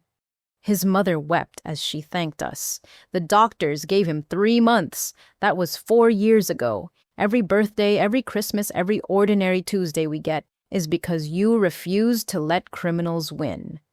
I kept Timothy's drawing in my office, a daily reminder of why we'd fought so hard. Not for publications or recognition, but for 5-year-olds who deserve to see 6. The Institute grew, adding wings and researchers. Other universities created similar programs implementing our security protocols. The Stevens Standard became shorthand for protecting researchers while encouraging collaboration. Patricia Hammond lived to see her vision realized before passing peacefully at 91. Her funeral brought together thousands whose lives she'd touched, from rescued researchers to treated patients. She gave us more than funding, I said at her memorial. She gave us faith that good people with resources would stand against exploitation. She proved that wealth could protect rather than corrupt. Her estate endowed the Institute in perpetuity, ensuring future researchers would never face our battles alone. 5 years after opening, the Institute hosted its first graduation ceremony. 50 fellows had completed their programs, heading out to establish secured labs worldwide. You are not just scientists, I told them. You are guardians of knowledge, protectors of hope, defenders against those who would corrupt healing into harm. You carry forward not just research, but responsibility. Jessica Chen now. Dr. Chen, with groundbreaking publications on pediatric tumors, spoke for her cohort. We stand on the shoulders of giants who refuse to kneel to greed. We promise to honor that legacy by keeping science free, collaborative, and incorruptible. Her brother stood in the audience, cancer-free for 5 years, living proof of what protected research could achieve. That night, alone in my lab, I reflected on the journey, from a family dinner destroyed by greed to an institute protecting researchers globally, from isolation to a chosen family of brilliant minds, from despair to hope crystallized in treatments and cures. My phone buzzed with a message from Sarah. Phase 3 trials complete. Full success. FDA approval expected within months. We did it. I smiled, thinking of all the patients who'd benefit, all the families who'd have more time together, all the researchers who could work freely without fear of exploitation. My biological family had tried to steal my purpose. Instead, they'd helped reveal it, not just to cure disease, but to protect those who pursue cures. not just to advance science, but to ensure it remained humanity's servant, never its master. The rebuilding was complete. From the ashes of betrayal, we'd constructed something far greater than any individual achievement. We'd built a fortress of collaboration where knowledge flowed freely but remained protected from corruption. And in labs around the world, researchers worked late into the night pursuing breakthroughs without fear, knowing that a network existed to protect them. We'd won, not through revenge, but through resilience. Not through secrecy, but through strategic sharing. Not alone, but together. The Stevens Institute stood as proof that good could triumph, that betrayal could catalyze positive change, that 13 women refusing to break could transform how science was practiced globally. My family's legacy wasn't the greed they'd chosen, but the protections their greed had inspired. And that was the greatest victory of all. 10 years had passed since that night at Chez Laurent when Mom threw her champagne glass at my diploma. I stood in the same restaurant, in the same private dining room, but everything else had changed. To Dr. Karla Stevens, Sarah raised her glass now as my wife rather than research partner, whose stubbornness saved 8 million lives and counting. The room erupted in warm applause from our chosen family. The 12 women who'd survived similar betrayals. Former patients now thriving. Young researchers we'd mentored. FBI agents who'd become friends. The family we'd built from shared purpose rather than shared blood. 10 years ago in this room, I began my toast. My biological family demanded I sacrifice my research for their greed. They failed because they misunderstood something fundamental. Science isn't property to be stolen. It's humanity's gift to itself, protected by those who understand its sacred purpose. We were celebrating more than the anniversary. The FDA had approved our 7th cancer treatment variation. The Stevens Initiative had provided free care to over 1 million patients worldwide. The Institute had graduated 300 protected researchers who were changing the world. Where would we be if you'd given in? Dr. Martinez asked her own Alzheimer's treatment now in final trials. Marcus would have sold flawed algorithms to criminals. Millions would have died from weapons instead of being saved by treatments. And I'd have learned that corruption pays better than courage. Thank God for your stubbornness, Dr. Joe added, laughing. Emma clinked her fork against her glass. I have an announcement. The Supreme Court upheld our legal framework. The Stevens Protocol is now established law. Attempting to exploit researchers through family connections is officially a federal crime with mandatory minimums. The room erupted in celebration. We'd changed not just how research was conducted, but how it was protected legally. There's more. Patricia Hammond's successor, Dr. Angela Williams, stood. The United Nations voted this morning. The Stevens Initiative is now international law. Any nation attempting to weaponize medical research faces immediate sanctions and prosecution at The Hague. I sat down, heavily overwhelmed. A family dinner destroyed by greed had led to international protections for researchers. The ripples had become waves, had become lasting change. My phone buzzed. The prison communication system showed a call from Dad. I'd ignored hundreds over the years, but something made me answer this one. Well, Karla. His voice was weaker, older. I'm calling from the infirmary. The doctors say it's time. Days, maybe a week. I stepped outside for privacy emotions I'd buried surfacing unexpectedly. I need to tell you something before I go, he continued. I've watched every interview, read every article about your success. You became everything we tried to prevent, and the world is better for our failure. Dad, let me finish. I'm leaving what little I have to your institute. It's nothing compared to what we stole, but I wanted my last act to support rather than sabotage your work. I love you, Karla. I failed to show it when it mattered, but it was always true. The line went quiet. I heard his labored breathing, the beep of medical equipment. I can't forgive you, I said honestly, but I'm glad you finally chose to help rather than harm. Goodbye, Dad. Goodbye, brilliant girl. Save the world. You already have. I returned to find Sarah watching with concern. Your father? Dying. Finally doing something constructive with it. She held me as complex emotions warred. Grief for the father I'd needed but never had. Relief that he'd found some redemption. Anger that it took death to bring honesty. You okay? She asked. I will be. I have you, our work, our family. That's enough. The evening continued with stories and laughter. Dr. Park shared how her memory research had helped her own mother recover lost memories. James Murphy announced his daughter had been accepted to medical school, inspired by surviving cancer to help others survive.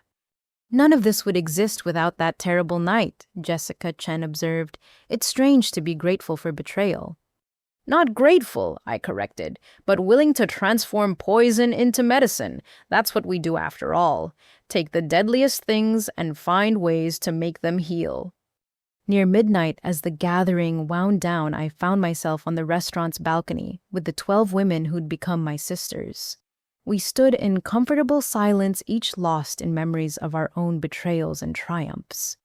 Do you ever wonder what they think? Dr. Martinez asked. Are families in prison or shame? I hope they think about the lives they nearly cost, Dr. Joe said. The children who wouldn't have survived the parents who would have buried kids, the grandparents who would have missed final years. Marcus understands now, I admitted. His letters show genuine comprehension of the evil he enabled. Mom still maintains she did nothing wrong. She'll die believing she's the victim. At least their crimes led to change, Dr. Park offered. How many researchers work freely now because our family's greed exposed the threat? We're thousands, Patricia's successor confirmed. Applications to protected programs have increased every year. Young scientists specifically cite the Stevens 13 as inspiration to pursue research despite family pressure. The Stevens 13. We'd become legend in scientific circles, our names synonymous with refusing to let betrayal stop discovery. Universities taught case studies about our response to exploitation. Ethics courses used our stories to demonstrate integrity under pressure. What's next? Someone asked. The same as always, I replied. More research, more breakthroughs, more lives saved. Our families tried to make us small, controllable, profitable. Instead, we became exactly what the world needed us to be. Sarah found me as others departed, ready to go home. Home was a house near the institute, filled with rescue dogs and research papers, laughter and late-night breakthrough discussions. So different from the cold household where achievement was seen as betrayal and love came with surveillance. Almost. I want to stop somewhere first. We drove to the cemetery where grandmother rested. I placed fresh flowers and a printed summary of our latest publication. 8 million lives saved Grandma, counting every day. The family you worried about leaving me with tried to destroy everything, but the family I chose helped me save the world. You were right. Love isn't blood, it's choice, and I chose well. Wind rustled through moonlit trees as Sarah took my hand. We stood together, honoring the one family member who'd seen my worth without trying to profit from it. Back home, I checked my email one last time. A message from a young researcher in Nigeria. Dr. Stevens, my brother demanded access to my malaria research to sell to pharmaceutical companies. I refused, citing the Stevens protocol. The authorities arrested him today. My work remains protected. Thank you for showing us we don't have to surrender to family extortion. I smiled, forwarding it to the other 12. These messages arrive daily now, researchers worldwide finding strength in our example. My phone showed one final alert. The prison system informing me of Dad's passing. He'd lasted 2 hours after our call, just long enough to sign documents, leaving his small remaining assets to cancer research. He's gone, I told Sarah. How do you feel? I considered the question. Free. Finally, completely free. They have no more power to hurt or help. It's just us now doing the work, saving lives, protecting others from what we survived. She held me close as I cried, not for the father who died, but for the one who'd never existed, for the family that could have celebrated discovery instead of trying to steal it, for the love that got so twisted it became criminal conspiracy. But mostly I cried from relief. The long chapter was closed. The Stevens family crime saga had ended with me standing triumphant, surrounded by chosen family and purpose-driven work. The next morning brought new challenges. A breakthrough in pediatric leukemia treatment needed refinement.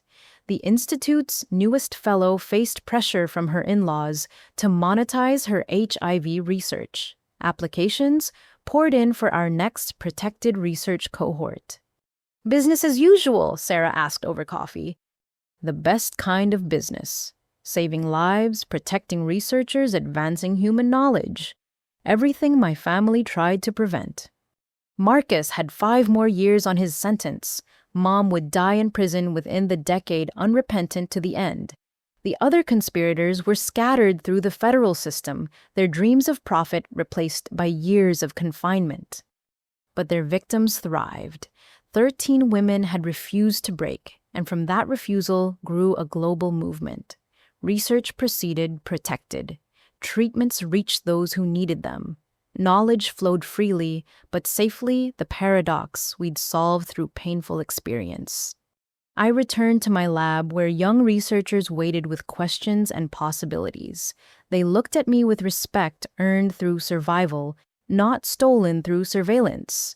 They pursued their work, knowing protection existed, that family exploitation would be met with legal force and community support. "Dr. Stevens," one asked, "how do you stay motivated after everything you've been through?"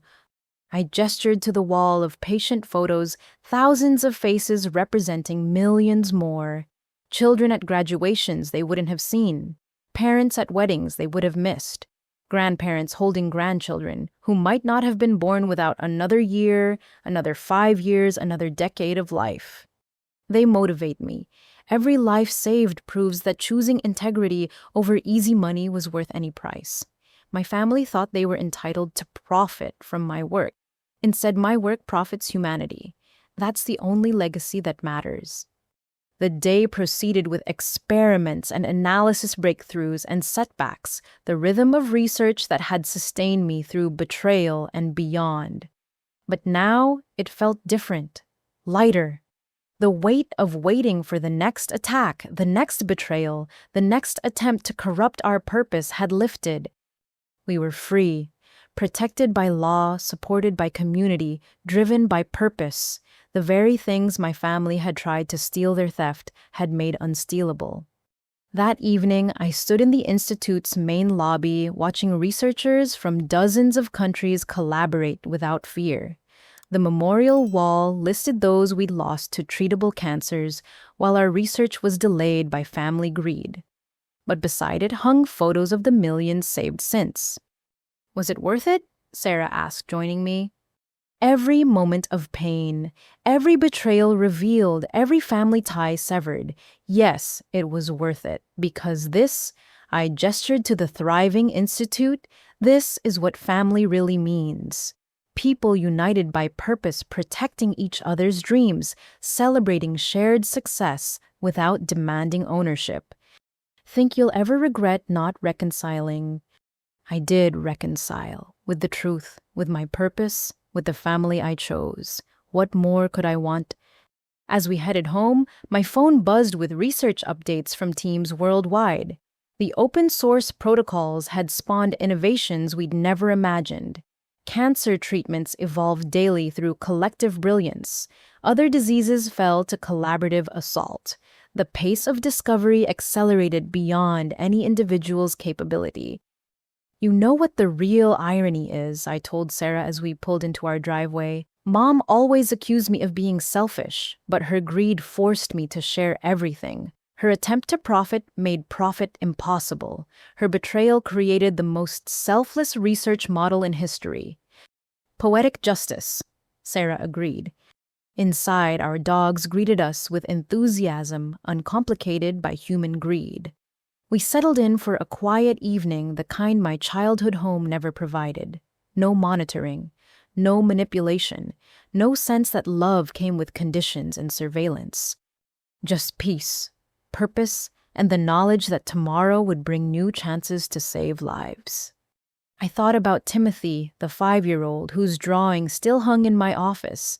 He'd be 15 now, a teenager alive, because we'd refused to let cancer win, because we'd refused to let criminals win, because we'd refused to let family betrayal define our limits. Thousands like him lived because 13 women transformed betrayal into breakthrough, because we'd chosen healing over hatred, purpose over profit, integrity over easy answers. My name was Dr. Karla Stevens. I'd lost a biological family but gained a global one. I'd had my research nearly stolen but ended up giving it freely to the world. I'd faced betrayal that should have broken me but emerged stronger than those who'd tried to break me. And tomorrow, I'd be back in the lab pushing forward, saving lives, protecting dreams, not despite what my family did to me, but because what they did taught me who I really was. A scientist, a survivor, a protector of those who dare to discover. The resolution wasn't just personal, it was universal, a new model for how research could proceed in a world where knowledge was power and power corrupted. We'd proven another way existed. And that proof would outlive us all. Thank you for joining me on this journey.